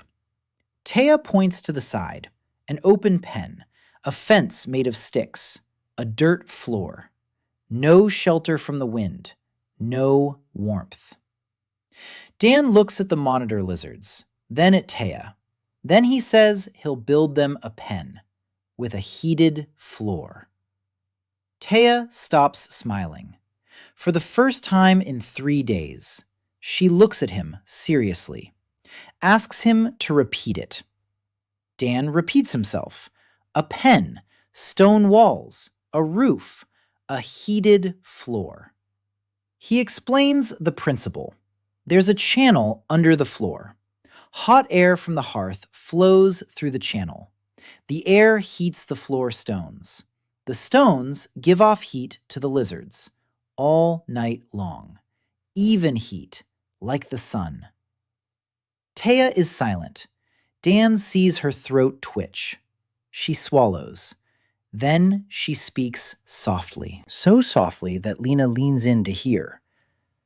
Taya says that no one has ever done anything for her lizards, that everyone thinks they're dirty and stupid, that people tell her to give up the monitor lizards and be a normal warrior, that only the monitor lizards don't tell her to be someone else. Dan looks at her. Taya Moran. Loud, outspoken, laughing. Now quiet as a mouse, with teary eyes. He doesn't say anything clever. He just nods and draws a sketch of a stall in the sand with a stick, with dimensions, with the location of the hearth, with the angle of the hot air duct. Taya looks at the Goodo, then at Dan. Then she smiles. Not a loud, showy smile, a small one, a genuine one. On the 65th day, Dan begins building the bathhouse. This is the project he's been waiting for. Not because it's difficult, but because it will change the culture. On the island, people wash in the sea, cold, salty water. In winter, they don't wash at all. Skin diseases, infection, suppuration, He'd seen scars on women's bodies that weren't from battle, from sores that hadn't healed because dirt had gotten into the wound. A bathhouse isn't a luxury, it's medicine. He found a hot spring. On the northern slope, water flows from under the rock, warm and clear. It smells faintly of sulfur. The temperature is not boiling, not cool, just right. He needs to channel the water from the spring into the building. Bamboo pipes, the same system as the water supply, only longer. 400 steps from the spring to the site where he will build. The slope is minimal. The water flows slowly but steadily. He spends a week designing the bathhouse. The brick walls, thick ones, to retain heat. Wooden benches inside. A stone floor sloping toward the drain. The drain leads into a ditch that runs down to the sea. Ventilation through openings under the roof. No drafts. A gentle flow of air. The steam escapes slowly. Inside, it is warm and humid. He explains this to the Council of Elders through Lena. Yolanta listens attentively. The woman with broad hands nods approvingly. The thin one asks questions. The one-eyed one is silent. Black-haired Nika, who was summoned to the council, listens with her arms crossed. When Dan finishes, Nika asks why waste time on a washing area when time could be spent on weapons and training. Dan replies through Lena that sick warriors cannot fight, that a clean is a healthy body, that a healthy body is a strong body. Nika is silent. Then she stands up and leaves. Without clapping, she just leaves. Yolanta watches her go. Then she turns to Dan and says, "Build it." Building the bathhouse takes 3 months. From day 65 to day 170. It's the largest structure on the island. The walls are twice as thick as those of the huts, stone on mortar. Maro's crew works 10-hour shifts, plus 2 new crews of 5 people each, 15 builders. Dan trained them all. Each crew knows how to lay a wall, mix mortar, set beams. They work in shifts. The morning crew, the afternoon crew, the evening crew until dark. Dan is between them, checking, correcting, teaches. Gets so tired he falls asleep at dinner. Lena wakes him up, leads him to the hut. He collapses onto the bed and passes out. Same thing in the morning. On the 91st day of the bathhouse construction, the first serious clash occurs. One of the female warriors from the Pure faction refuses to carry stones. She says, "This is work for laborers, not for Erina's daughters." Maro tells her that if she doesn't want to work, she can leave. The warrior hits Maro in the face. Maro falls. She gets up. Blood from her nose. She picks up a stone, not to throw, to work. She turns her back to the warrior and places the stone on the wall. Evenly, carefully, with mortar, just as Dan taught her. The warrior stands with her fist raised. Everyone is watching. Maro doesn't turn around. She works. Stone on mortar, mortar on stone. Blood from her nose drips onto her hands. She wipes the back of her hand and picks up the next stone. The warrior lowers her fist. She stands there. Then she turns and walks away. In the evening, Dan approaches Maro. She is sitting by the fire. Her nose is swollen. There's a bruise under her eye. He sits down beside her. He's silent. Then he hands her a piece of cloth dampened with cold water. She presses it to her nose. He says she was stronger than that warrior today. Maro looks at him. Then she shakes her head. She says she isn't stronger. That if the other woman had struck a second time, she would have fallen and not gotten back up. Dan says that strength isn't about withstanding a blow. Strength is about picking up a stone after the blow and placing it on the wall. Maro is silent. Then she nods. On the 105th day, Nika challenges Dan to a duel, publicly, in front of the entire settlement. She stands in the square with a spear in her hand and says that the architect is a coward, that he hides behind women's backs, that a real man must fight. Dan stands opposite her. 300 women surround them. Lena is behind him. Casa is beside him. Her hand is on the hilt of her sword. Dan places his palm on Casa's hand. Don't. He takes a step forward. He looks at Nika. She's a head taller than him, broader in the shoulders, muscles beneath her skin like ropes, tattoos on her cheekbones. Her eyes are icy. She'll kill him in 2 seconds, and they both know it. Dan speaks, through Lena. Nika, you'll win in 2 seconds, and you'll be ashamed. Nika squints. Dan continues. He proposes something else. A contest, not a fight. A building project. 10 days. Nika and her people build a house. Dan and his people build a house. Whoever builds the better house wins. Nika builds however she wants. Dan builds as best he can. The elders are the judges. Silence in the square. Nika looks at him, contemptuously. Then she starts laughing, loudly, maliciously. She says that a man who trades his spear for a hammer thinks he's being brave. Then she says, I accept. 10 days. Dan nods, turns around, walks away. Casa walks beside him. She's silent. Then she says one sentence. She thinks you'll lose. Dan replies, I know. Casa looks at him. He smiles. Casa doesn't understand. But in 10 days, she will. The competition begins the next morning. Nika takes her 10 best warriors. Strong, powerful. They chop down trees, drag stones, drive logs into the ground. Quickly, furiously. Nika works ahead of everyone.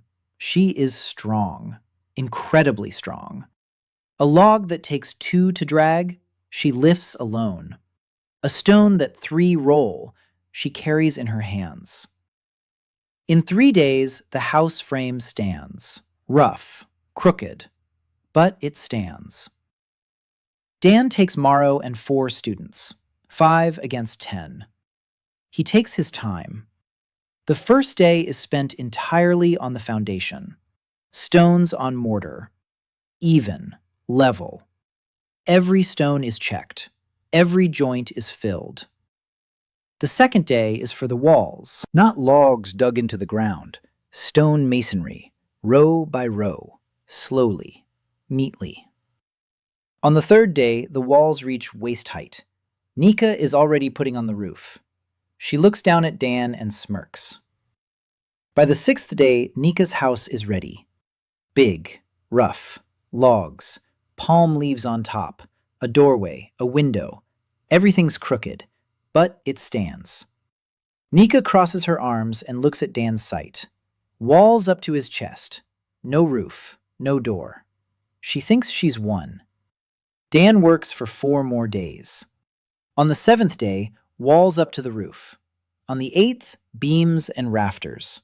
On the 9th day, a tiled roof. Clay tiles that Lena had been firing all last week specifically for this. On the 10th day, a chimney. A door on leather hinges. A window with a wooden shutter. A stone floor. That's it. The house is ready. The judges arrive at sunset on the 10th day. Yolanta, a woman with broad arms, one-eyed. They look at Nika's house. They go inside. They come out. Then they look at Dan's house. They go inside. They don't come out for a long time. When Yolanta comes out, she doesn't say a word. She just looks at Nika. Then at Dan. Then she lights a fire in the stove in Dan's house. The smoke goes up the chimney. The house is warm, dry. The roof doesn't leak. The walls are even. The floor is smooth. Then Yolanta goes into Nika's house. She lights a fire. Smoke fills the hut.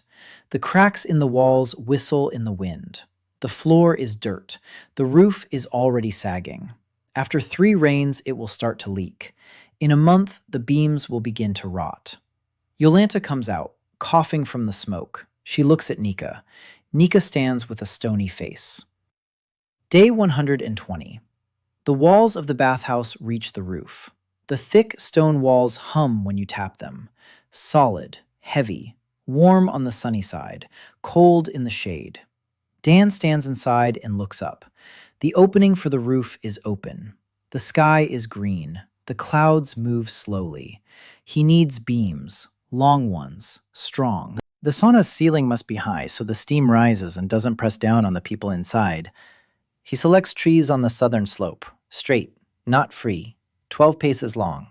20 women fell them with stone axes, slowly.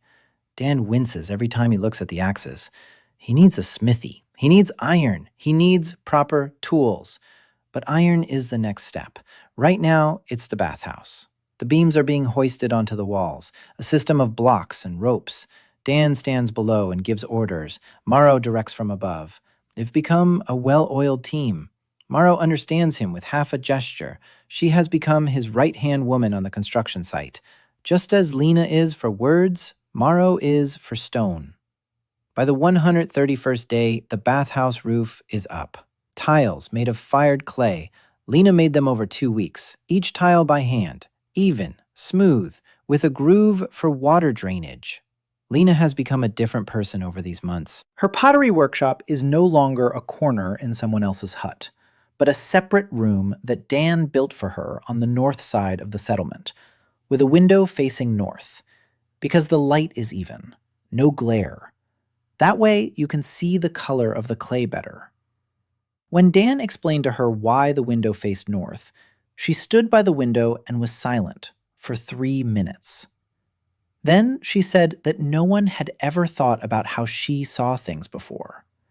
Everyone thought about what she was doing. No one thought about how. Dan shrugged. He said that good light is half the work. Lena nodded. Then she turned away. He saw her run her fingers along the windowsill, slowly, as if it were something alive. A bamboo water line from the hot spring had been laid, 400 feet of bamboo pipes. Every joint was smeared with clay and resin. Dan checked every joint himself. Once at night, he dreamed that a pipe had burst and hot water had flooded the settlement. He woke up in a sweat and went to check the pipes with a torch. Everything was in place. Everything was holding. Inside the bathhouse, he builds wooden benches, wide, smooth, planed with a stone scraper until shiny. The floor is stone, sloping toward the drain. The drain is a pipe in the wall that leads outside and carries the water into a drainage ditch. Hot water enters through a bamboo pipe in the wall. It pours into a stone basin in the center of the bathhouse. It overflows the edge. It flows across the floor. It goes down the drain. A constant stream. Warm. Clean. Steam rises to the ceiling. Dan adds the finishing touch. Stone shelves in the wall for herbs and oils.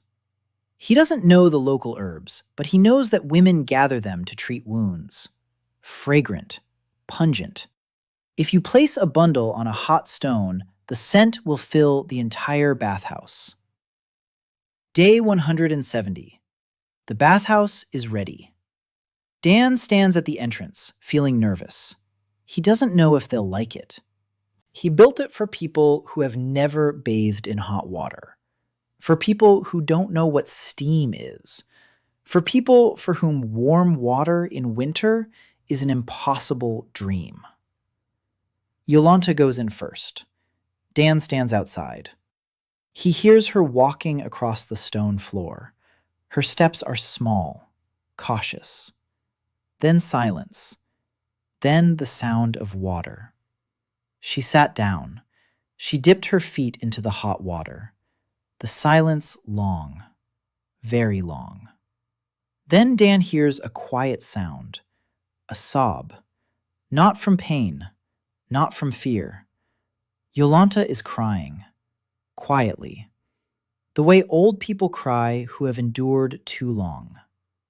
Dan stands by the wall outside and looks up at the green sky.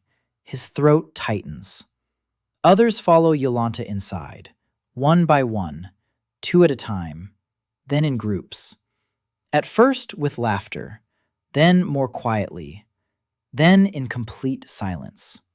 50 women inside, Steam, hot water, the scent of herbs that someone had thought to place on a hot stone. Silence. Even from outside, Dan senses that something more than just washing is happening. These women have lived 1,000 years in the cold. Winter is pain for them. Every winter is a loss. The cold takes the elderly, colds take the children, wounds won't heal because of the dirt. And now, hot water, warmth, cleanliness, peace. Rebecca approaches. Dan flinches. He's seen her before, several times, but they haven't spoken. Tall, fair-skinned, unlike the others, dark blonde hair tied in a bun, hands scarred from burns. A doctor's hands. She stops next to him. She looks at the sauna door. Then she turns to him and speaks in English, clear, with a British accent. She says he gave them warmth and asks if he understands what that means here. Dan hasn't heard English in 6 months. The sound of his native language hits him in the chest like a fist. He opens his mouth, closes it, then says that he is Dan Curren from Portland, that he is a builder, that he doesn't know how he ended up here. Rebecca smiles, a small, tired smile. She says she's Rebecca Vance, that she's a ship's doctor, that she ended up here 6 years ago after a shipwreck, that she hasn't heard English in 6 years, and that the word she most wanted to hear was coffee. Dan laughs. For the first time in 6 months, he laughs out loud. Rebecca laughs too. They stand by the wall of the bathhouse and laugh like 2 idiots while steam pours out the door and inside. Women who are washing in hot water for the first time in their lives quietly weep with happiness. Casa is the last to come out of the bathhouse. Her wet hair is loose, without armor, in a simple tunic. She looks different, younger, softer. Dan sees her and doesn't recognize her for a second. Casa approaches. She stands before him. She is silent. Then she says one sentence, a long one, quiet. Lena isn't there. Rebecca is there. Rebecca translates. Cass says that in her 26 years of life, this is the first time she's ever felt truly warm, and that she didn't know warmth could be like this. Then she leaves. Dan watches her go. Rebecca puts her hand on his shoulder. She doesn't say anything. She just stands there. Dan leans against the wall. The stone is warm from the steam inside. He closes his eyes. He thinks that his real life now seems to be here. In the days that follow, the bathhouse transforms the island. Women come every day, in the morning before work, in the evening after. Skin diseases begin to recede. Rebecca, as a doctor, takes note. Sores heal. The children's fevers subside. Old wounds that hadn't healed for years begin to scar over. Rebecca tells Dan that hot water with sulfur is a natural antiseptic, that he hasn't built a bathhouse, but a hospital. Dan shakes his head. He built a place where people wash. That it has healing properties is news to him. Grandma would have said that hot water cures everything. Grandma was right. Rebecca becomes part of his team, a translator from the mainland, a medical consultant, the only person he can speak English with. In the evenings, they sit by his hut and talk about the world they've both lost, about the rain in London, about coffee shops in Portland, about TV and airplanes and asphalt and electricity, trivial things, everyday stuff. But every word in English is a piece of home.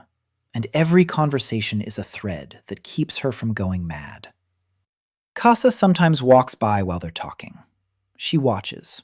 She doesn't understand a word, but she sees how Dan relaxes next to Rebecca, how his shoulders drop, how he laughs.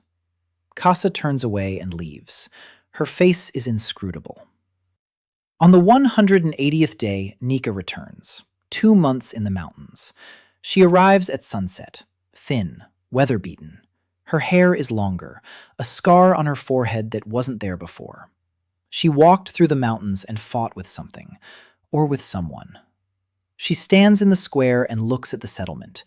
20 chimneys, a mill on the hill, a bamboo water pipe, a bathhouse from which steam rises, a stone fountain in the square for drinking water, drainage ditches along every path, 3 new stone houses by the eastern wall. This isn't the village she left 2 months ago. It's something else.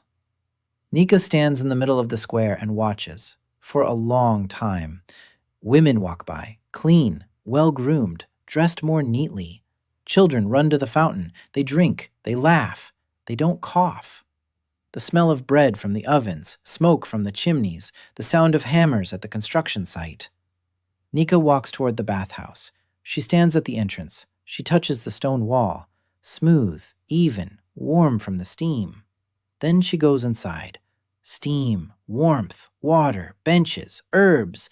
She stands in the middle of the bathhouse, covered in road grime and animal skins, and looks at the hot water in the stone basin. Then she sits down on a bench. She takes off her boots. She dips her feet into the water. And she sits there for a long time. When she comes out of the bathhouse, her face is different. Not soft. Day 182. Nika stands before Dan at dawn. Nothing in her hands, no spear, no sword, just her hands. She looks at him. She waits. Dan hands her a stone scraper, a simple tool, a flat stone tied to a wooden handle, for smoothing the surface of stone. Nika takes it. She turns it in her hands. She's used to weapons. The scraper is lighter than a spear, smaller than a sword. Awkward. Dan leads her to the site where Maro's crew is laying the foundation for a new house. The 201st house according to his plan. Stonework, mortar, row after row. Nika watches. Maro works. Stone, mortar, stone, mortar. Even, fast, routine. Dan shows Nika. He picks up a stone, applies mortar, places the stone on top, presses it down, checks the level. Even. Shows Nika. Your turn. Nika picks up a stone, throws down the mortar, places the stone. Crooked, lopsided. Mortar oozes out. The stone sticks out at an angle. Maro watches. He's silent. Dan is silent too. Nika looks at her masonry, then at Maro's. The difference is like that between a child's drawing and an architectural blueprint. Nika grits her teeth. She removes the stone. She applies the mortar again. She sets the stone. Better, but still crooked. Again, and again, and again. Nika works for 4 hours without a break. By noon, her hands are bloody from the stone. The calluses on a warrior's palms aren't the kind needed for masonry. A spear calluses some spots. Stone, others. Dan approaches. He looks at her hands. Silently, he takes a strip of cloth and wraps it around her palms. Nika flinches. Then she lets him. She watches as he winds the cloth. His hands are steady, careful. Hands that know how to work. Don't break. Build. She looks at her bandaged palms, then at the wall.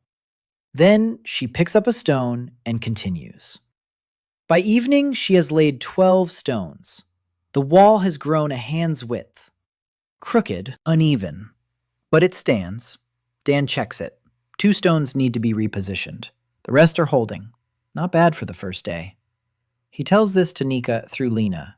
Nika doesn't answer. She just shows up the next morning. And the next. And a week later. 2 weeks later, Nika builds the wall straight. Not perfect, but straight. Maro nods approvingly. Maro, whom Nika had looked down on a year ago. Maro, who isn't a warrior. Maro, who is a builder. Dan watches the change. Nika hasn't become softer. She hasn't become kinder.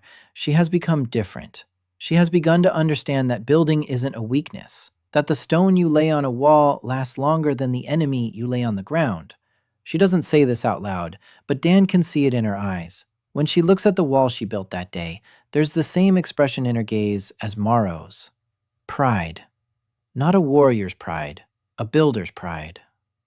On the 210th day, Dan begins building a pottery workshop for Lena. A real one, with a kiln, with a pedal-powered potter's wheel. The potter's wheel is a revolution. Until now, Lena had shaped everything by hand. Every pot, every cup, every pipe for the water supply. By hand. For hours. The potter's wheel lets you make 10 pots in the time it takes to make one. Dan builds it himself. A wooden disc on an axle. The axle in a stone bearing. A pedal at the bottom. A foot presses down on the pedal. The disc spins. Clay on the disc. Hands shape it. Simple, but it requires precision. The axle must be perfectly vertical, the wheel perfectly round, the bearing smooth. Dan cuts, shapes, and adjusts for 3 days. Then he installs it. He spins it. It wobbles. He reworks the spindle. He spins it again. Better, but it vibrates. He reworks the bearing. He polishes the stone to a mirror finish. He installs it. He spins it. The wheel spins smoothly, silently, like it's alive. Lena stands nearby and watches. Dan sits down at the wheel. He places a lump of clay on the wheel. He presses the pedal. The wheel spins. He wraps his wet hands around the clay, centers it, raises the sides, forms the neck. 3 minutes later, a jug stands on the wheel, rough, uneven. Dan is not a potter, but the shape is there, and the principle is clear. He stands up, points to the chair. Your turn. Lena sits down, places the clay, presses the pedal. The wheel spins. Lena touches the clay and freezes. Her hands know clay. Her hands have been shaping clay since childhood, but the clay never spun, never moved toward her fingers, never yielded so easily. She closes her eyes. Her fingers work. The clay rises. A thin wall, perfectly smooth. A neck, a curve, a line. In 2 minutes, a bowl stands on the wheel, thin as an eggshell, with a curve that Dan couldn't replicate in 1,000 tries. Lena opens her eyes. She looks at the bowl, then at her hands, then at the wheel, then at Dan. She's crying, silently. Tears stream down her cheeks and drip onto the clay. She doesn't wipe them away. She speaks in a whisper. Dan understands every word. She says she's felt the shape inside the clay her whole life, but she couldn't reach it. Her hands couldn't keep up. The clay dried. It cracked. Now she can. Dan stands and looks at the delicate bowl on the spinning wheel, and thinks that for this moment, it was worth being at the bottom of the ocean. Lena starts working at the wheel every day. In a week, she makes more pottery than in the previous 3 months. Cups, bowls, jugs, pipes, roof tiles, floor tiles. Everything is smooth, delicate, beautiful. She experiments with shapes, with wall thickness, with firing temperature. She discovers that if she adds fine sand to the clay and fires it longer, the result is pottery that rings like a bell. Hard, waterproof, almost like porcelain. Dan looks at her work and realizes that Lena isn't just a potter. She's an artist. And that her whole life, she'd been forced to be a craftswoman because she wasn't given the tools for anything more. On the 220th day, Dan stands on a hill above the settlement and looks down. Rebecca is beside him. They're drinking herbal tea. Bitter, but hot. Dan has learned to love it. The settlement has changed. 40 stone houses with chimneys, a steam bath, a mill with spinning sails, running water, sewage, a fountain in the square, a pottery workshop, a bakery. 3 construction crews working independently. 10 women who know how to bake bread. 5 who know how to lay a wall, 2 who are learning to make roof tiles. This is no longer a dying village. It's a settlement. Small, a bit crooked, with a heap of problems, but alive. Rebecca says she needs a hospital, a real one, with beds, with clean water, with a place for surgeries. She's a doctor. For 6 years, she treated people in the dark with dirty instruments on a dirt floor. She can do more. She needs a space. Dan nods. The hospital is next. Rebecca is silent. Then she says that she once thought she would die here, alone, that she would never see a person from her world, that she would never speak English, that her life ended at 31 on an island full of women with spears. Then he appeared. Wet, pitiful, in an orange jacket, and the world turned upside down. Dan is silent. Then he says that he too thought it was all over, that on the ferry, when the water covered him, he thought it was all over. Darkness, and then light, sand, a spear at his throat, the strangest morning of his life.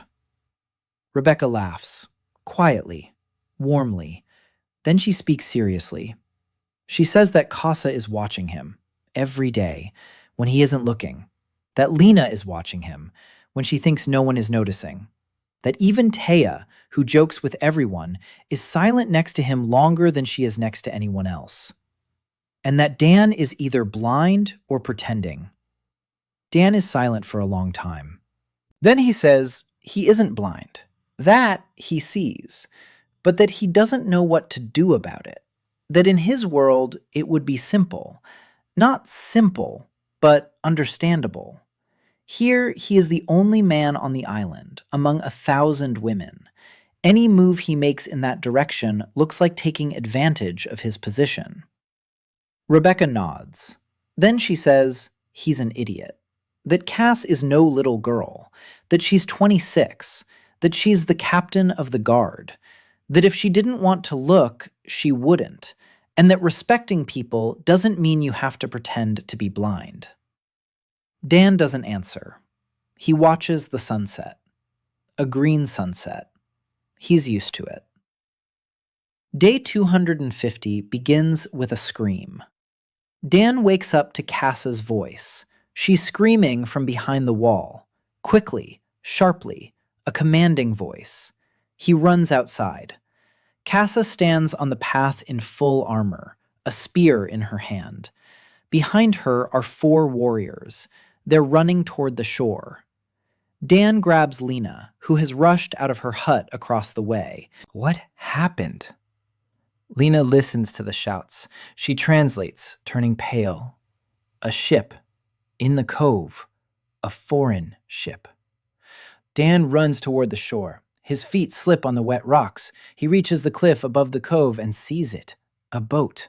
Long, narrow, with a black sail. It's 200 paces from the shore, beyond the line of rocks. It doesn't enter the cove. It just sits there, watching. Figures on board. Men. Dan sees men for the first time in over 8 months. They stand on the deck and look at the island, at the walls Dan has started building, at the mill on the hill, at the chimneys, at the pier that's half built. One of them is holding a long tube, a spyglass. He looks through it, straight at Dan. Dan is standing on the cliff, and the man with the telescope is looking at him. Then he lowers the telescope. He says something to the others. They laugh. The boat turns around. The black sail fills with wind. It heads south, fast. In 10 minutes, it's gone. Cass is standing next to Dan. Her face is pale. She says one word. Dan already knows it. The crows. The sea crows. Rebecca had told him about them. Pirates, slave traders. They live on the islands to the south. They feared the storms around Thelmissa. They didn't venture out. Until now. Dan turns to Rebecca, who was the last to run up. She's breathing heavily. He asks in English. They'll be back. Rebecca nods. They're scouts. They sailed out to look. They saw. Now they'll go back and report. And then they'll come with a fleet. When?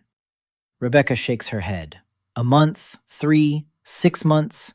It depends on how quickly they can assemble the ships. But they'll come, for sure. Because they saw the mill and the walls and the chimneys. They saw that a city is being built on the island. And a city means wealth. And 1,000 women means slaves. Dan stands on the cliff and looks out to sea. Green water. The horizon is empty. The boat is gone. But it will return, and not alone. He turns to Casa. He speaks to her in her language, clumsily, but clearly. We need walls. Big walls. In the evening, a council of elders. A full one.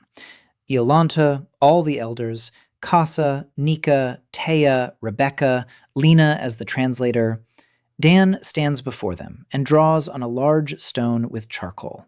He draws the island, the bay, approaches from the sea, landing sites, 4 possible points, the main bay, 2 beaches in the north, a rocky shore in the south. The main bay is the most convenient. They will come here first. He draws walls, stone, 3 meters high, 1 meter thick, around the perimeter of the settlement on the seaside, from rock to rock, 200 paces, towers at the corners, for archers, gates made of heavy wood clad in stone, a moat in front of the wall, shallow, with stakes at the bottom. It won't stop an army, but it will slow them down. A separate fortification by the bay. The breakwater he's already building serves as the first line of defense, a narrow passage between the rocks, 1 ship at a time. On the shore, a platform for hot tar, stone barricades, traps. Iolanta listens in silence. Casa asks questions, specific ones, military ones. How many men are on the walls? How many on the shore? How many in reserve? Dan answers. He's not a soldier, but he's a builder. He knows about sieges from the books his mother read, from the documentaries his father watched, from common sense. A wall works if there are people behind it. A tower works if there are archers on it. Gates work if they aren't opened. Nika is silent throughout the meeting. Then she stands up. Everyone looks at her. She speaks. Lena translates. Nika says that walls are good, but walls without fighters are just stones. She suggests starting military training, not just for the female warriors, for everyone. Every woman on the island must know how to hold a spear. Every woman must know her position on the wall. Every woman. Iolanta nods. Casa nods. Dan looks at Nika. She stands straight, rigid, with icy eyes. But for the first time ever, she isn't speaking against him. She's speaking alongside him. Not for, not instead of, alongside. Walls and warriors, stone and spear. His part and her part. Dan nods at her. She doesn't nod back, but she doesn't look away either. Construction of the wall begins on the 253rd day. Everything Dan had built before was preparation. 3 teams of masons, 30 women who know how to lay a wall, 10 who know how to mix mortar, 5 who know how to hew stone. Lena's pottery workshop churns out water pipes and roof tiles like an assembly line. The mill runs smoothly. Bread is baked every day. The bathhouse is operational. The water supply is flowing. All this infrastructure now works toward a single goal, the wall. Stone is taken from the quarry on the eastern slope. Taya and her monitor lizards haul stone blocks to the construction site. Maro commands the first crew. Nika has been leading the second one since the second day. She's still learning, but she learns fast, and she knows how to command. The warrior who led a squad into battle now leads a squad to the wall. Different words, different movements, same essence. Forward, faster, more evenly. Dan moves between the crews, checking, correcting, counting. 200 steps of wall, 3 meters high, 1 meter thick. That's thousands of stones, tons of mortar, months of work. He doesn't have months. He might have 1, maybe 3. He doesn't know when the crows will come. He speeds up construction. The fourth crew. The fifth. New trainees. A crash course. 3 days instead of 2 weeks. Quality suffers. Dan sees crooked joints, uneven rows. He grits his teeth. He accepts it. A crooked wall is better than no wall at all. He can straighten it out later, if there is a later. Meanwhile, Nika is training the fighters. Every morning in the square, 100 women with spears. Nika walks among them. She commands. She demonstrates. She corrects. She's in her element. Construction was a struggle for her. War is not. She was born for this. Casa commands the Coast Guard. 20 female warriors. They patrol the shore day and night. They watch the sea. They look for sails. Black sails. So far, nothing.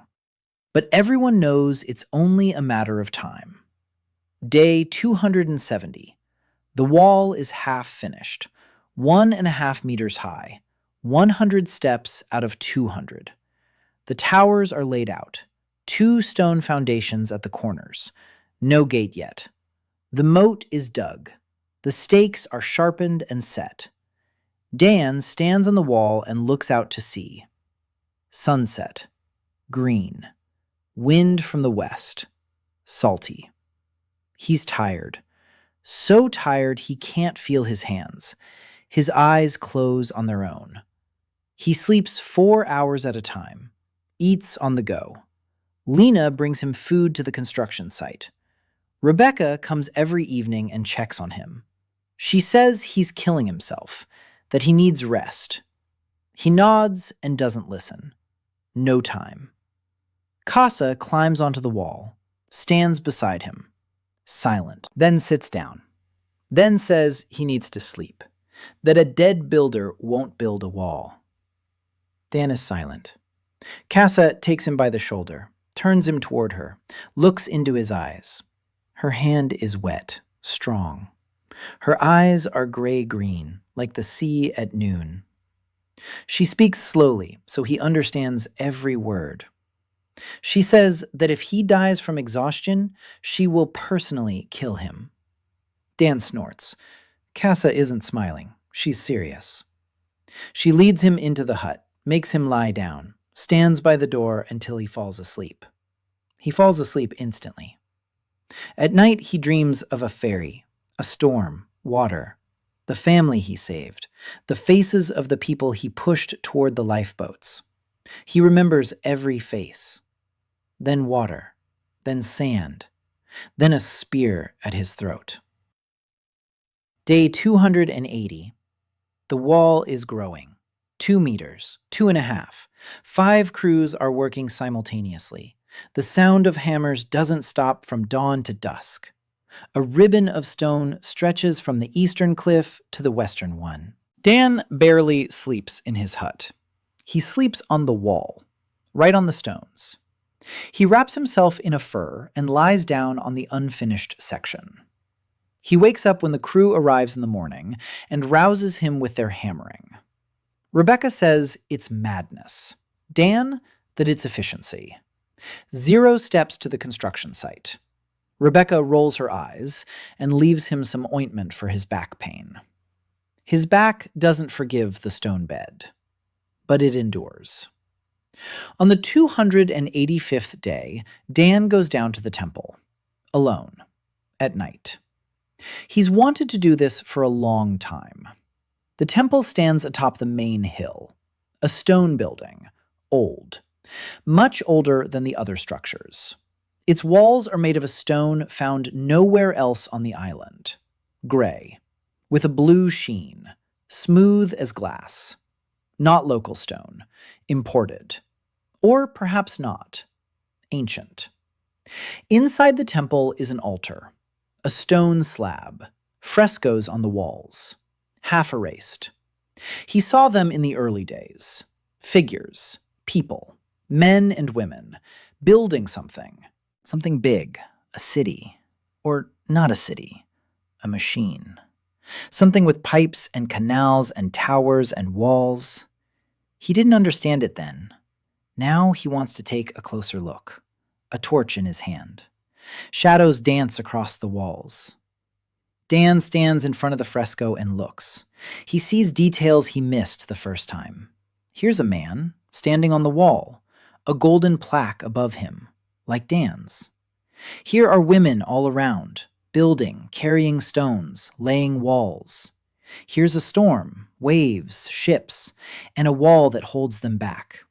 Here is a man at the altar, his hands on the stone, light from his hands, golden. It flows into the stone, into the walls, into the ground, into the island. Dan touches the fresco. His fingers feel the grooves in the stone. Ancient work, 1,000 years old. A crack beneath the altar. He notices it by chance. The torch lights the floor at an angle, a shadow from the slab, a crack between the stones, wide, unnatural. He drops to his knees. He touches it. The slab wobbles. Not much, but it wobbles. He pulls a stone wedge from his pocket. He always carries tools. A habit. He inserts the wedge into the crack. He pushes. The slab shifts. Steps beneath it. Downward. Stone steps into the darkness. Dan stands at the edge and looks down. The torch illuminates 10 steps. Beyond that, darkness. The air from below is warm, damp. It smells of stone and something metallic. He descends. 20 steps. 30. The air grows warmer. The walls around him change. Not rough stone, the same gray-blue material as on the outside of the temple. Smooth, warm to the touch. Dan runs his hand along it. Under his fingers, he feels a vibration. Faint, barely perceptible, like a mechanism working far. The staircase ends. A hall, large. The ceiling is high. The torch doesn't reach it, but he doesn't need a torch because the walls glow with a soft blue light, like deep water. Lines run along the walls, channels, pipes, carved into the stone. They branch out like the roots of a tree, going in all directions, up, down, to the sides. Dan stands and looks. He is a builder. He reads blueprints.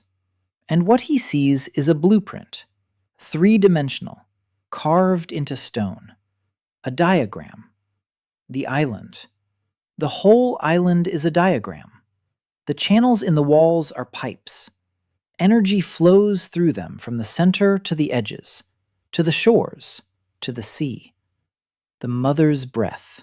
The storm that protects the island. Not magic, not divine will. A machine. An ancient machine built into the island. And it is dying. Dan sees it on the walls. Cracks in the channels. Dark patches where the light has gone out. Dead branches. The system is running at 20% capacity. Maybe less. That is why the storms are weakening. That's why the crows can get close. That's why the island is dying. In the center of the hall stands a column. Stone, floor to ceiling, smooth. Symbols on it.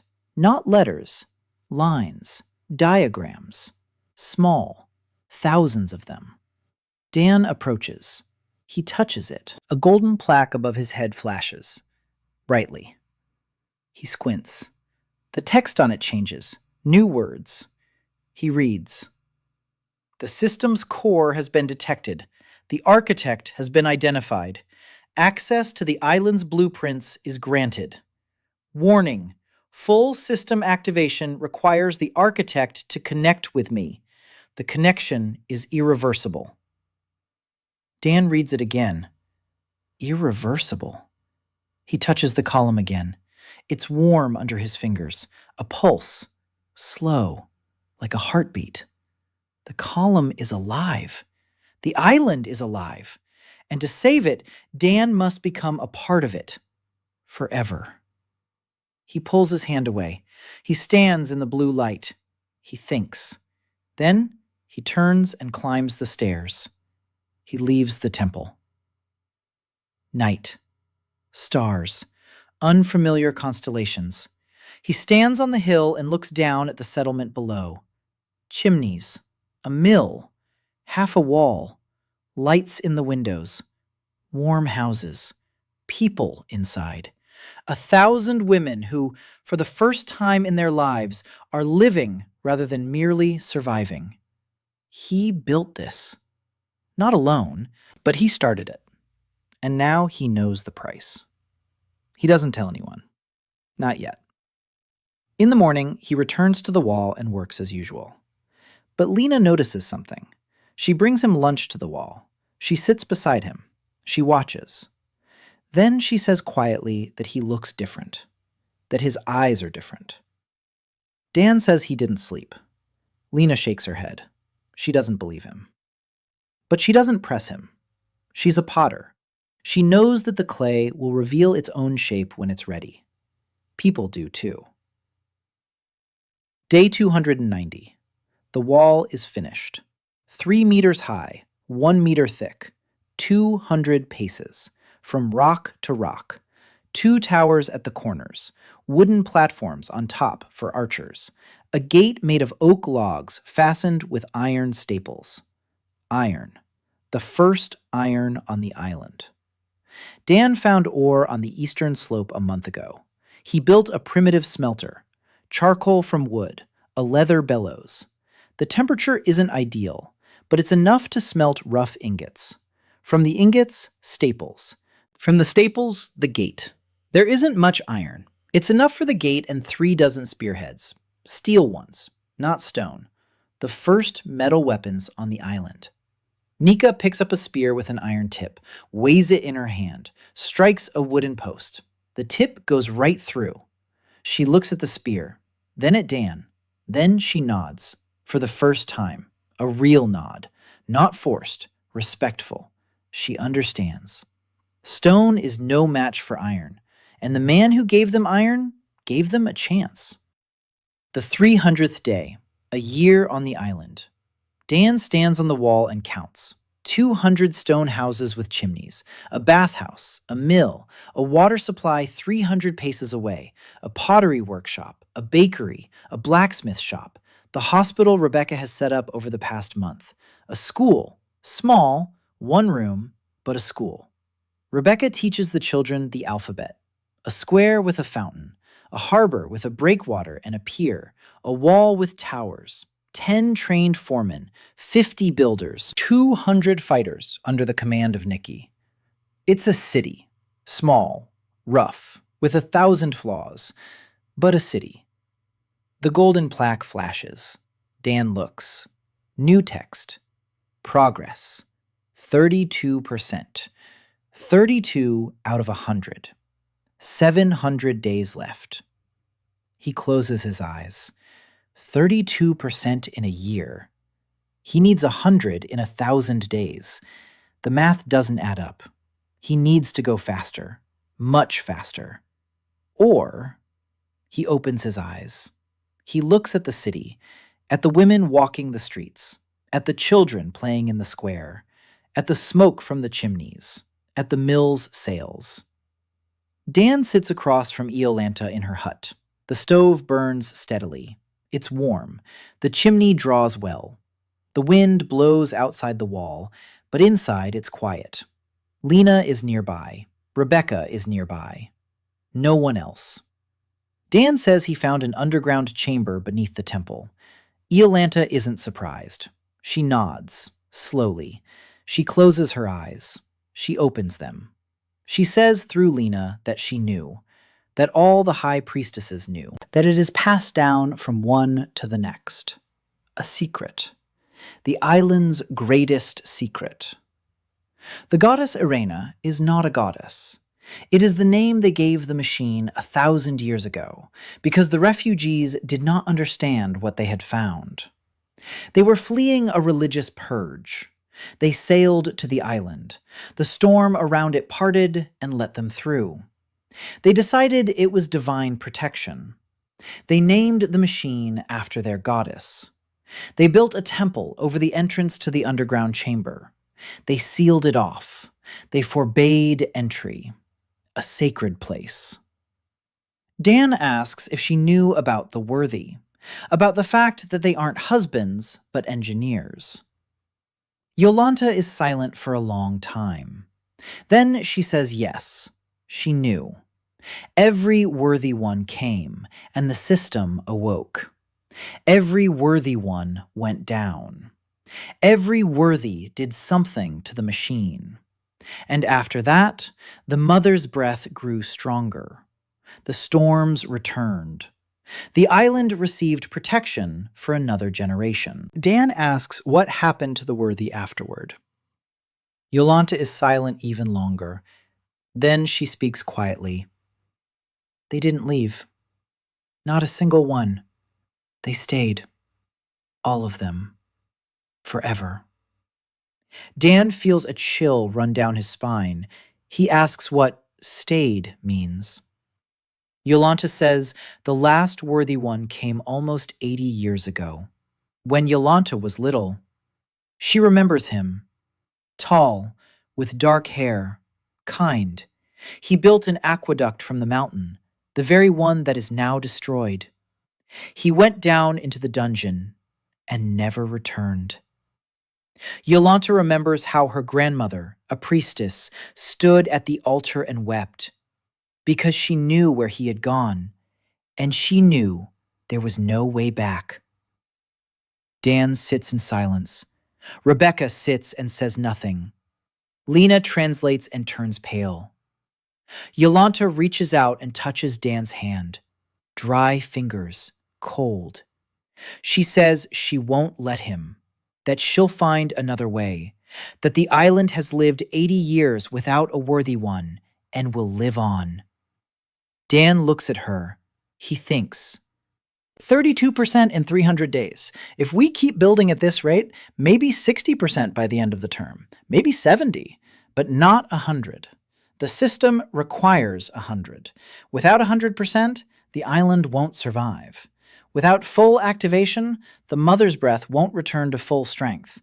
And without the breath, the ravens will come again and again. The wall will hold once, maybe twice, but not 10 times, not 20. Dan doesn't say this out loud. He says he'll think about it. Yolanta squeezes his hand and lets go. Rebecca walks out of the hut with him. They walk in silence. Then she says in English that he shouldn't do this, that there is another way, that there is always another way. Dan asks what it is. Rebecca is silent. Then she says she doesn't know, but that they will find one. Dan nods. He wants to, but the builder in him calculates the loads and sees that the structure won't hold. Something has to change, or someone has to become the foundation. On the 305th day, Taya leads Dan to the eastern slope. She's found something. A cave in the rock, a small entrance, a chamber inside. Dan steps in with a torch and stops. Frescoes on the walls, made of the same blue stone. Different ones, not like in a temple. Here, there are blueprints. Real engineering blueprints. Machines, mechanisms, pipes, channels. And in the center, a diagram that Dan recognizes instantly, because he's a builder and reads blueprints like text. This is a diagram of the island's energy distribution. The central core lies beneath the temple. From it, channels lead to 6 nodes around the island's perimeter. Each node is a small generator. Each generator powers its own section of the breath. 6 sections, 6 walls of the storm. Together, they form a ring around the island. Dan runs his finger over the diagram. He counts. 6 generators. If each operates independently, the central core doesn't need a permanent operator. The generators can run on a local energy source. What kind? He looks more closely at the diagram. Next to each generator is a symbol. Wave, heat, wind, water, movement, the energy of the elements. The generators are powered by natural sources. A hot spring in the north, wind in the west, a tidal wave in the south, a waterfall in the east. Dan can't identify the remaining two, but the principle is clear. The machine island doesn't need a human battery. It needs an engineer who will connect it to natural sources. The previous worthy ones didn't know this. They were engineers, but not of this kind. They didn't understand distributed systems. They did the only thing they could. They connected themselves to the core and powered the machine with their own life force, like an emergency generator. Dan stands in the cave and laughs, quietly, then louder. Taya looks at him with concern. He explains to her with gestures and fragments of words. We don't need a person. We need pipes. We need channels. We need an engineering network. Taya doesn't understand the details, but sees his face. He's glowing. She smiles back and says she doesn't know what he's happy about, but she likes it when he's like this. On the 310th day, Dan gathers everyone, the full council, the extended council, Yolanta, the elders, Casa, Nika, Taya, Rebecca, Lena, Maro, all the foremen. He draws a diagram on a large stone, 6 points, 6 generators, 6 natural sources, and a central core that connects them in a ring. He explains through Lena and Rebecca, alternating languages. The island is a machine. The machine is powered by nature, but the channels that carry energy from the sources to the generators are destroyed, clogged, dead. They need to be restored, cleared, reconnected. 6 channels, 6 construction sites, simultaneously. It's 6 months' work, maybe more, but if they make it in time, the mother's breath will return, fully, without sacrifices, without a human in the machine. Yolanta looks at him, then at the diagram, then closes her eyes. When she opens them, there are tears in her eyes. She asks if he's absolutely sure.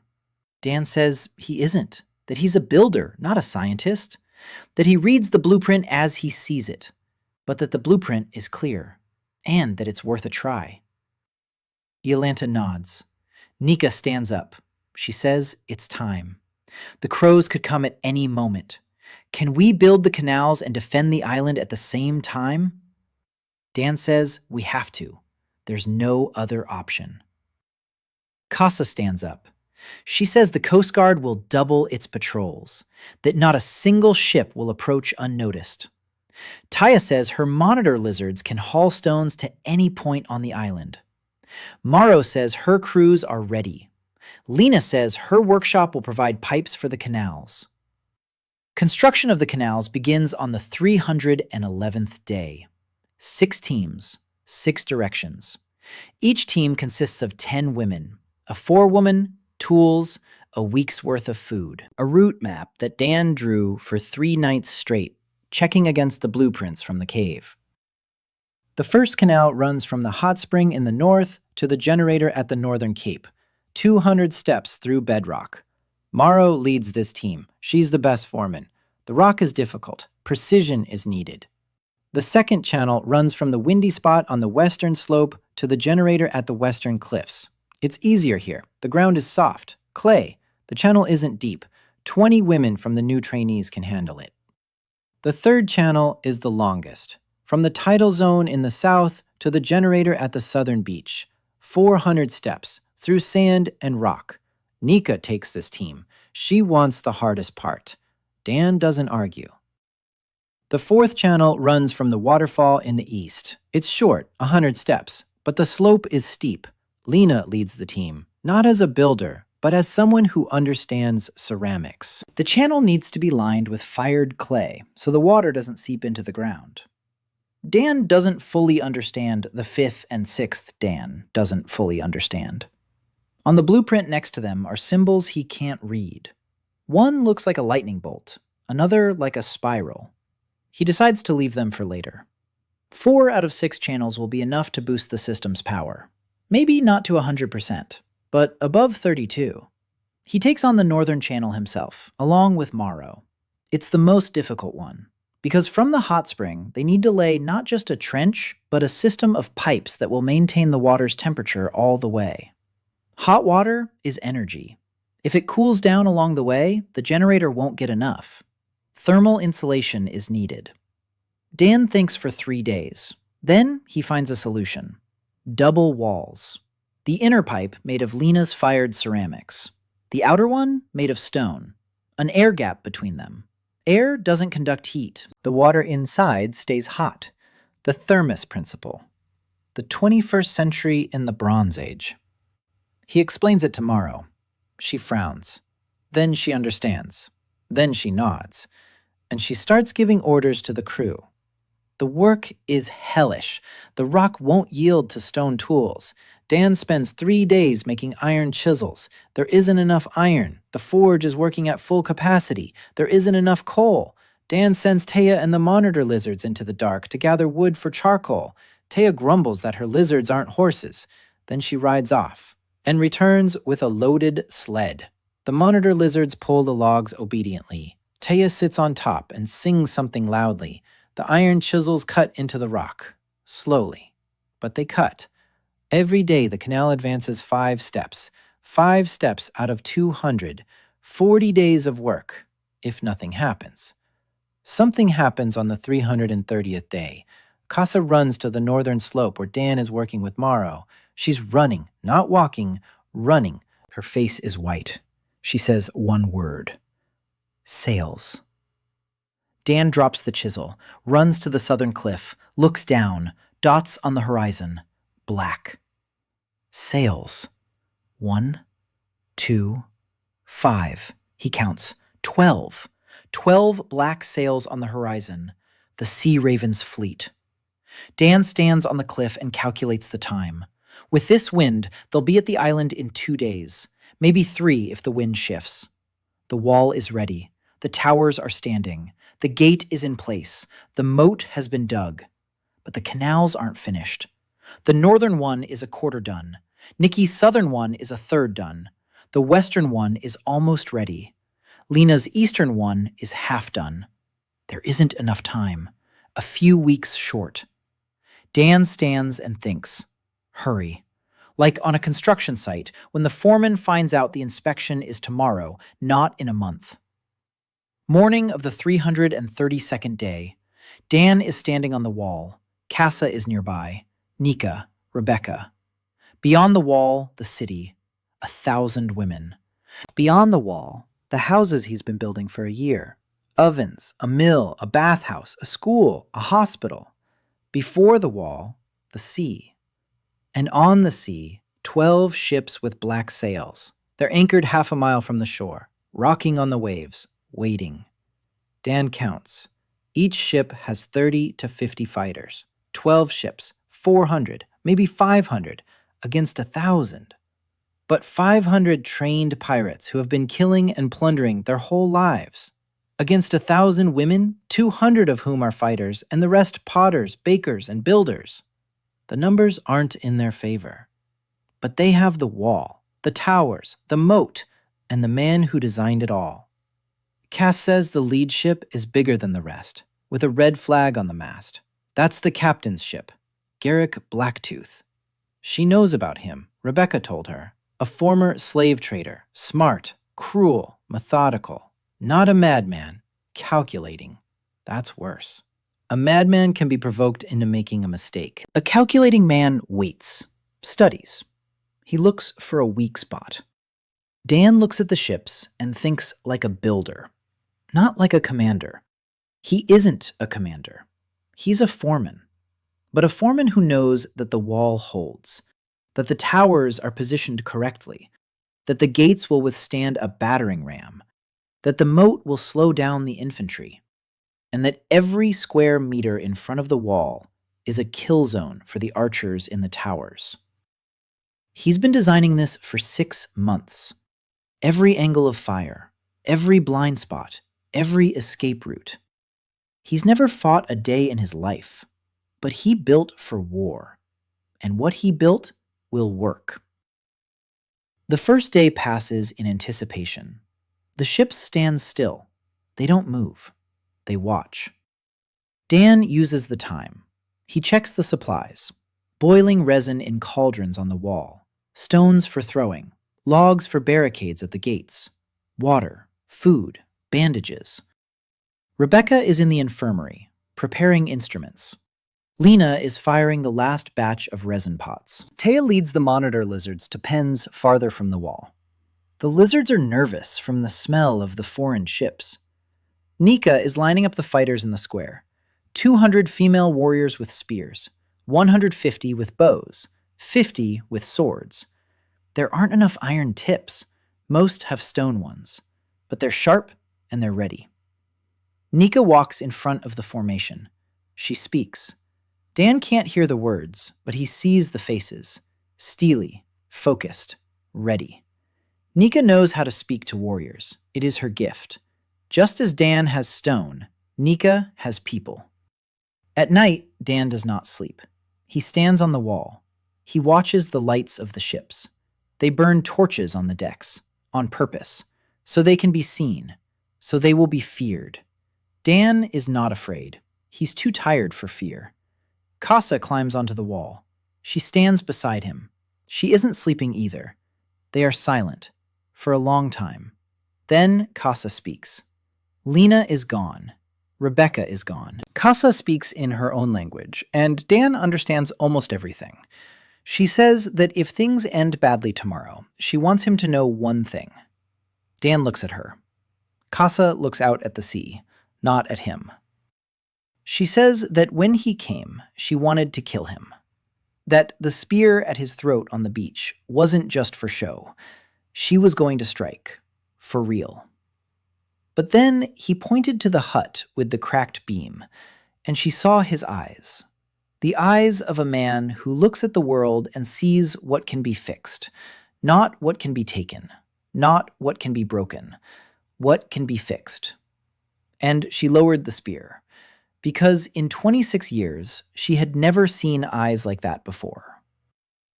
Dan is silent. Cass turns to him. Gray-green eyes in the light of the torches on the wall. She says he mustn't die tomorrow, that he's forbidden to, that it's an order from the Coast Guard captain. Dan says he has no intention of doing so, that he needs to build 5 more generators and the second lighthouse and a proper toilet in her house because she's the only one still using the pit in the street. She snorts. Then she laughs, quietly, briefly. Then she falls silent. Then she takes his hand, squeezes it, tightly. Her hand is warm, calloused, strong. Dan squeezes back. They stand on the wall, holding hands, watching the black ships. And they are silent, because there is no need to say anything more. Dawn of the second day. The ships are moving, all 12 of them, forming a line, heading for the shore. Dan is on the wall. Hundreds of women surround him. Archers on the towers, spearwomen at the gate. On the wall, those with stones and pitch. Dan stands with his blueprints. He does not command people. He commands the structure. The wall is his weapon. The towers are his arms. The gate is his shield. The ships enter the bay, slowly. The first one hits the breakwater's submerged rocks. The hull cracks. The ship lists. The second one goes around. The third gets stuck in the narrow passage. The breakwater works, just as Dan planned. A narrow passage, one ship at a time. A traffic jam. The pirates jump into the water. They swim toward the shore.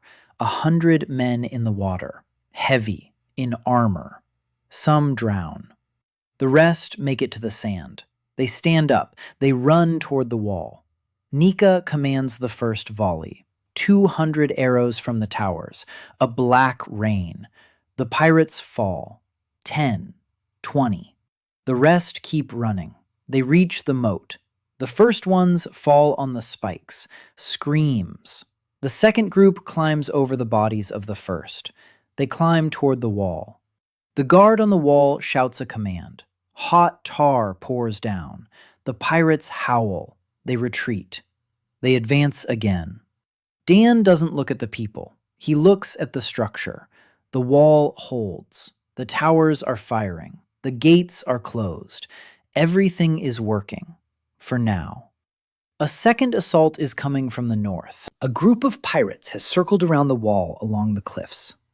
Dan saw this coming. The rocky passage is blocked with stones. Nika left 20 fighters there. Stones rain down. The passage is narrow, 3 in a row. The stones bury the first ones. The second group retreats. The third assault is the most dangerous. Garrick's ship breaks through the breakwater. A large ship, heavy. It crushes the rocks and enters the bay. A man stands at the bow, tall, broad, black beard. His teeth gleam with metal. Garrick Blacktooth. He looks at the wall, at the towers, at the city behind them, and smiles. The ship moors at the pier. Pirates leap onto the planks. 50 men, the best. They run toward the gates. A battering ram, a log. 6 men carry it. They ram the gate. A blow. He knew her name. She was laying stones on the west wall 3 months ago. She laughed when she managed a smooth joint for the first time. Now she lies on the stone floor of the infirmary, not breathing. Dan stands and watches. Cass puts a hand on his shoulder. He shakes it off, walks out, climbs against the wall. He stands alone. He looks out at the sea, at the ships, at the torchlights.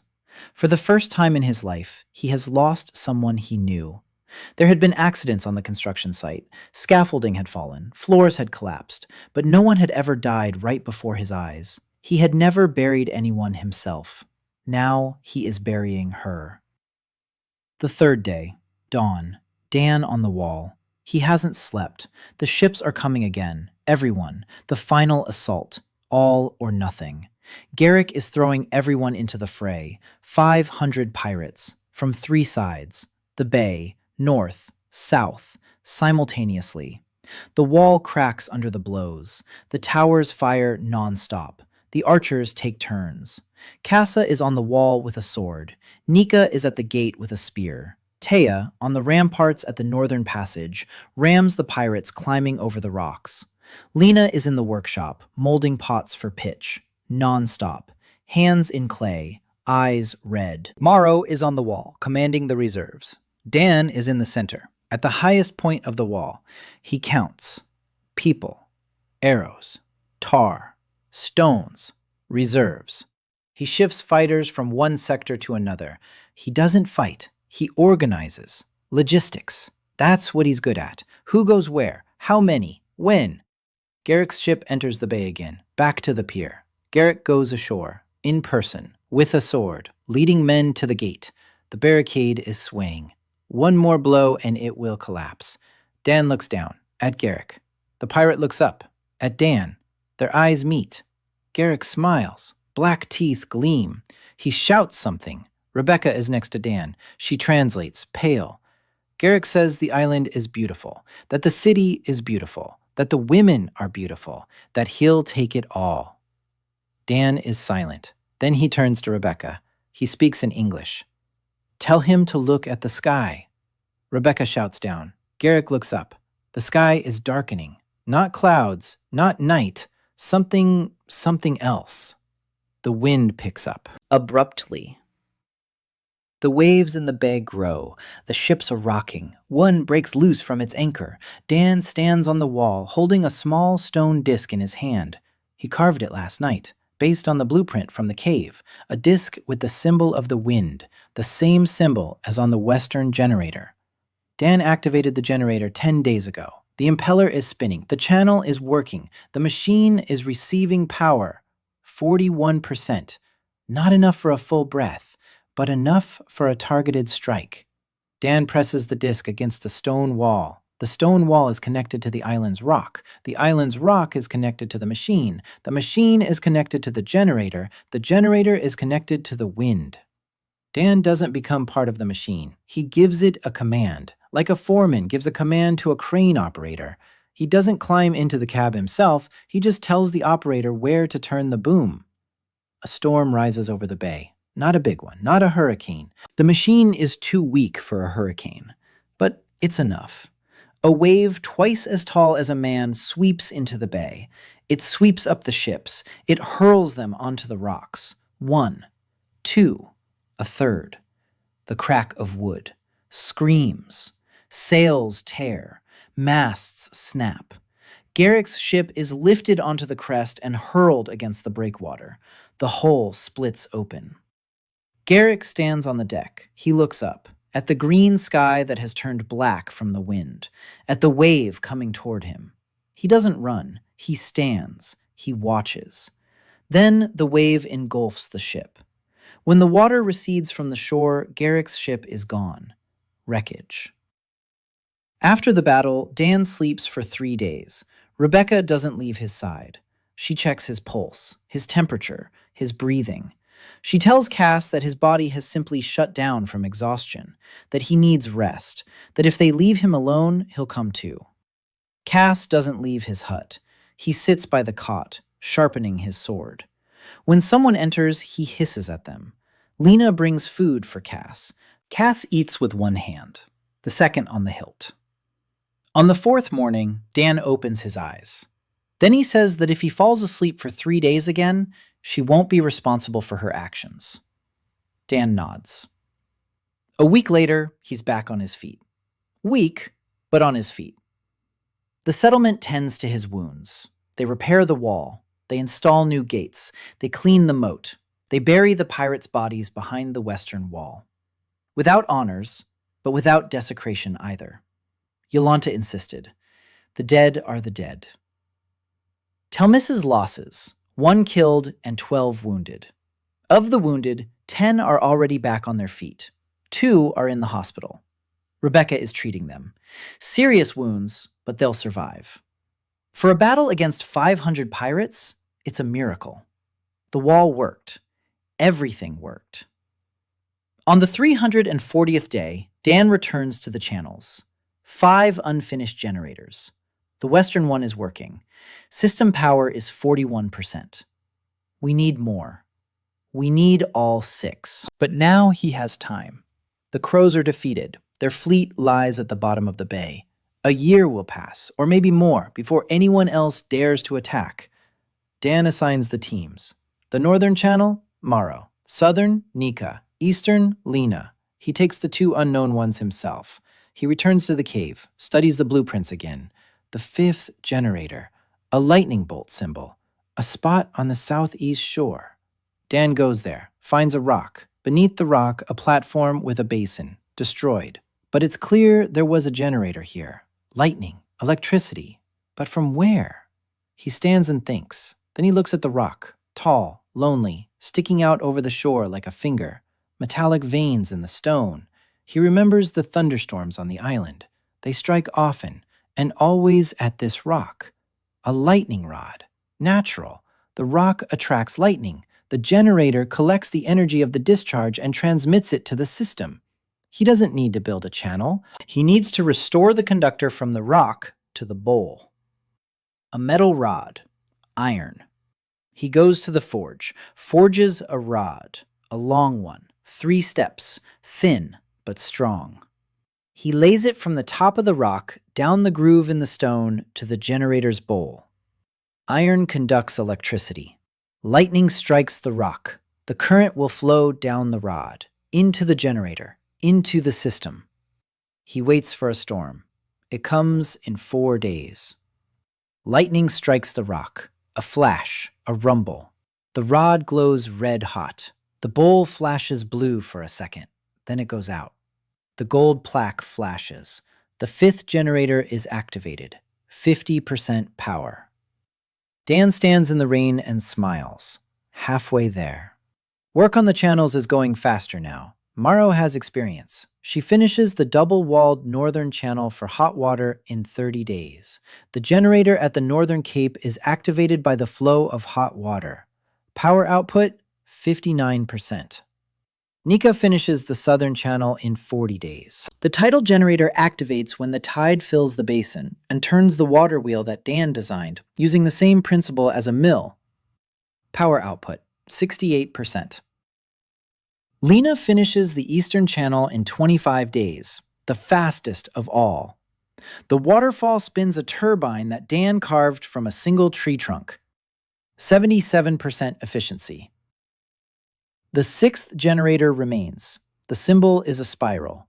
The location is in the center of the island, beneath the temple, near the core. Dan goes back down. He stands in front of the column. The blue light is brighter now. The channels are working. 5 generators out of 6. The machine is waking up. Dan studies the diagram of the 6th generator on the wall of the hall. A spiral. He doesn't understand for a long time. Then he understands. The spiral isn't a source of energy. The spiral is people.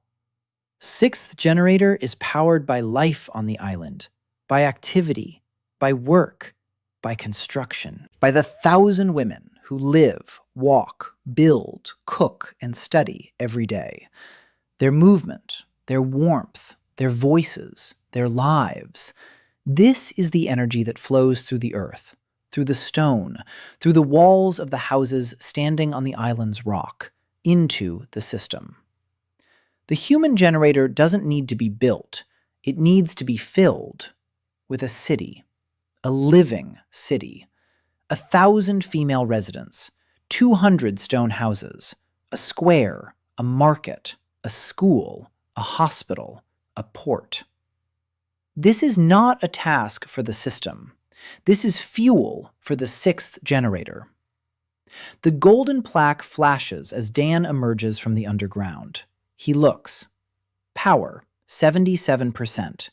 100% is required for full activation. The current deficit is due to the settlement's insufficient infrastructure. Recommendation: complete the city's construction.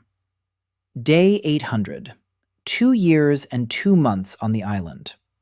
Dan stands on the lighthouse and looks down. The city lies beneath him like a map. No, not like a map, like a living creature. 210 stone houses with chimneys and stoves. A square in the center with a fountain from which clear water flows. A market, a real market, with stalls and awnings. For now, it's internal. They trade among themselves. Lena's pottery for bread from the bakery. The diver's fish for honey from the apiary. The hunter's hides for fabric from the weavers. A school, 3 rooms. Rebecca teaches letters and numbers and the basics of medicine. 20 children every day. A hospital, stone walls, a clean floor. Beds, windows facing east for the morning light. Rebecca and the 3 students she has taught. Lena's pottery workshop.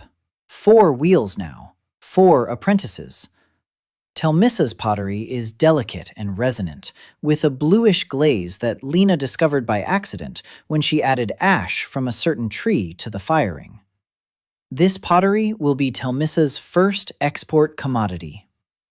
A smithy, small but functional. Iron tools, axes, hammers, nails, staples, spearheads and arrowheads. A mill. It runs every day. Bread is an everyday meal, not a feast. Bathhouse, full every evening. Taya's stalls, warm floor, 6 monitor lizards. 3 new ones were born in the last year. The lizards breed better in the warm stalls. Taya walks among them and talks, loudly, as always. But now, when she is quiet, it's not because she feels bad. It's because she feels good, and the silence no longer frightens her. The port, breakwater, pier. Wide, sturdy. Little girls run along the planks and aren't afraid of the water.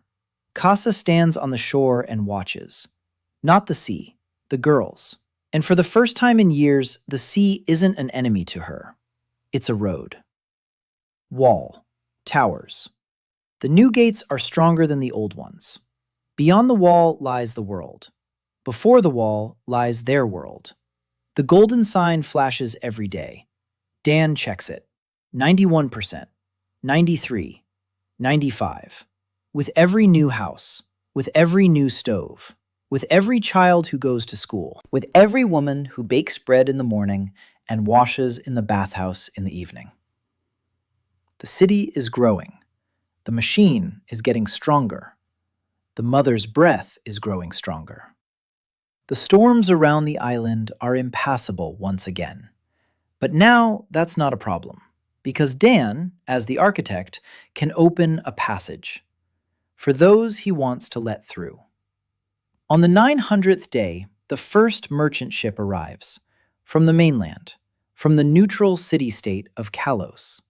Rebecca made contact through one of the surviving pirates they had released after the battle.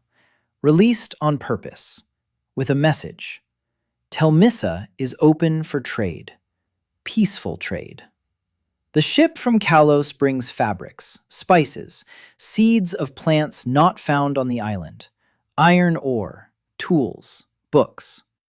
It takes away Lena's pottery and the pearls that the divers here harvest better than anyone else in the archipelago.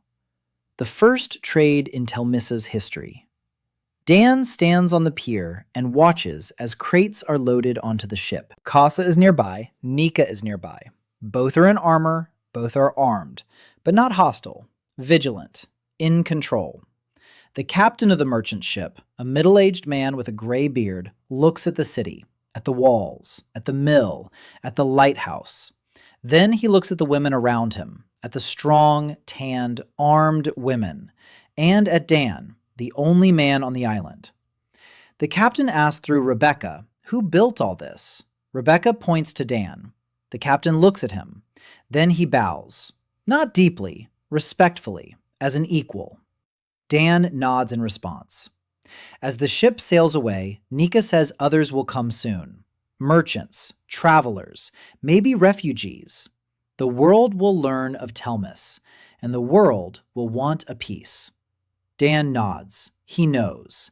That's why the walls stand. That's why the towers fire. That's why Nika trains 300 fighters every day. Thelmissa is no longer hiding, but she isn't throwing her doors wide open either. She trades on her own terms, from a position of strength. On the 920th day, the first female refugees arrive. 7 women from the mainland. Beaten, hungry, they fled from their husbands, from their masters, from slavery. Their boat washed ashore. The mother's breath let them through. The machine decided they were not a threat. Yolanta makes a decision. They stay. Dan builds a house for them. One for the 7 of them. Temporary. Later, each will get her own.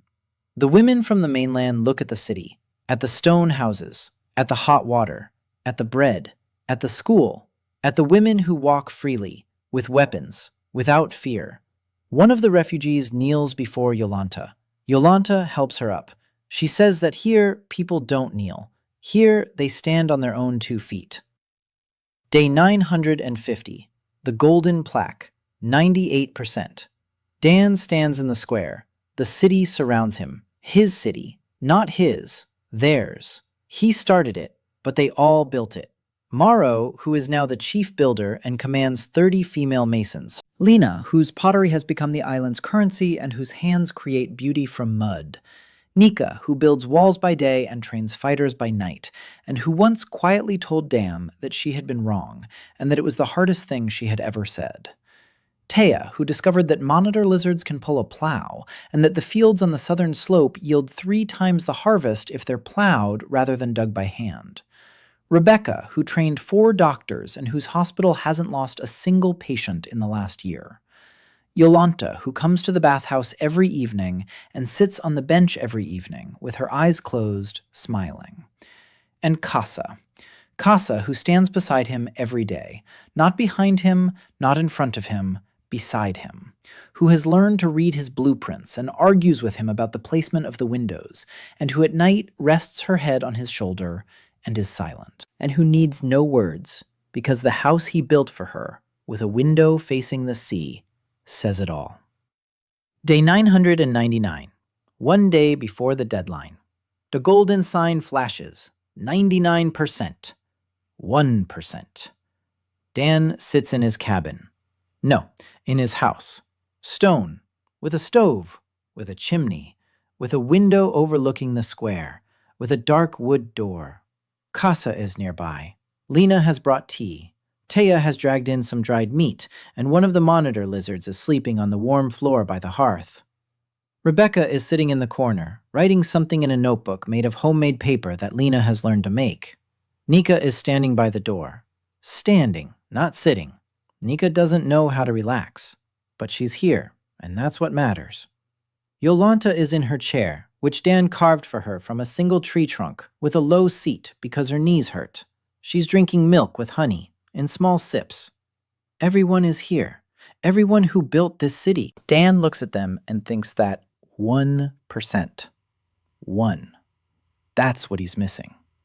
He gets up, goes out, walks to the square. Night, stars, unfamiliar constellations. He never learned their names. He stands by the fountain. The water trickles. Warm, clean. Stone houses all around. Dark windows. People are sleeping. 1,000 women. And him. A golden plaque hangs before him. 99%. 1%. Dan thinks. The 6th generator. People. Life. The city. Everything in its place. Homes. School. Hospital. Port. The market. The wall. The towers. The lighthouse. The mill. The bathhouse. What's missing? He stands there for a long time. Then he realizes. Him. He's missing. A city for 1,000 female residents and 1 male resident who still considers himself a guest, who still thinks he's here temporarily, that he's a construction worker on a site, that someday the project will end and he'll leave. He remembers Portland, the apartment with a view of the bridge, the coffee shop on the corner, construction sites, crews, Foreman Jenkins, who was always late, his mother, who called every Sunday to ask if he'd eaten, his father, who sent photos of masonry work from Ireland and wrote, "Do as I do, or better." All of that is far away, another world, another life. Dan stands by the fountain and thinks that 1,000 days ago he woke up on the sand with a spear at his throat, and that 1,000 days later he stands in the city he built, among the people who became his family. And that home isn't coordinates on a map. Home is a place where, when you come in the evening, they pour you tea and ask no questions, because you're home anyway. He touches the stone of the fountain, warm, like everything he has built here. A golden plaque flashes. Dan looks. 100%. Mission accomplished. The city is built. The architect is accepted. The plaque glows with a golden light for a second. 2. 3. Then it goes out. It vanishes. For the first time in 1,000 days, the sky above his head is empty. The ground trembles beneath his feet, gently, like a sigh. A blue light sweeps across the stones of the square, along the walls of the houses, along the towers, along the lighthouse. A wave of light from the center to the edges, to the shore, to the sea. And on the horizon, a wall rises. Not stone, water, air, a wall of storm. The mother's breath, full, powerful, alive. The ring around the island closes. Women emerge from the houses. They look at the horizon, at the wall of storm shining in the moonlight. Children point. The elders stand in silence. Casa runs out of the house, runs up to Dan, grabs his hand, looks at the horizon, then at him. Nika steps out into the square, stands. She looks, then she nods, briefly, respectfully. Yolanta stands in the doorway of her house, that very one, with the first chimney, with the first stove. She stands and looks at the blue light running along the walls. Then she raises her eyes to the sky, to the green sky, and smiles. Taya sits astride a monitor lizard in the middle of the square and laughs, loudly. For for the whole city to hear. The monitor lizards snort and stamp their feet. Lena stands at the entrance to the workshop, a bowl in her hands. That first one, thin as an eggshell. The one she made on the potter's wheel. She holds it and looks at the light on the walls, and the light reflects in the bowl's glaze, blue on blue. Rebecca approaches Dan. She stands beside him. She speaks quietly in English. She says he did it. Dan shakes his head. They did it. Rebecca smiles. Then she says that tomorrow morning she's going to drink real coffee for the first time in 8 years, because a merchant ship from Kalos brought a sack of coffee beans, and if Dan doesn't come, she won't forgive him. Dan laughs. Casa doesn't let go of his hand. Dan doesn't let go of hers. They're standing in the town square, which was built out of mud and sticks and stone and stubbornness. 1,000 women all around. And one builder, who came from the sea with nothing but 30 years of life on construction sites, and the ability to see what could be fixed. Dan stands there and thinks that his father would be pleased with the masonry, and his mother would have checked every blueprint and found 3 mistakes, and his grandmother would have said the soup could have been thicker. He smiles. The sky is green.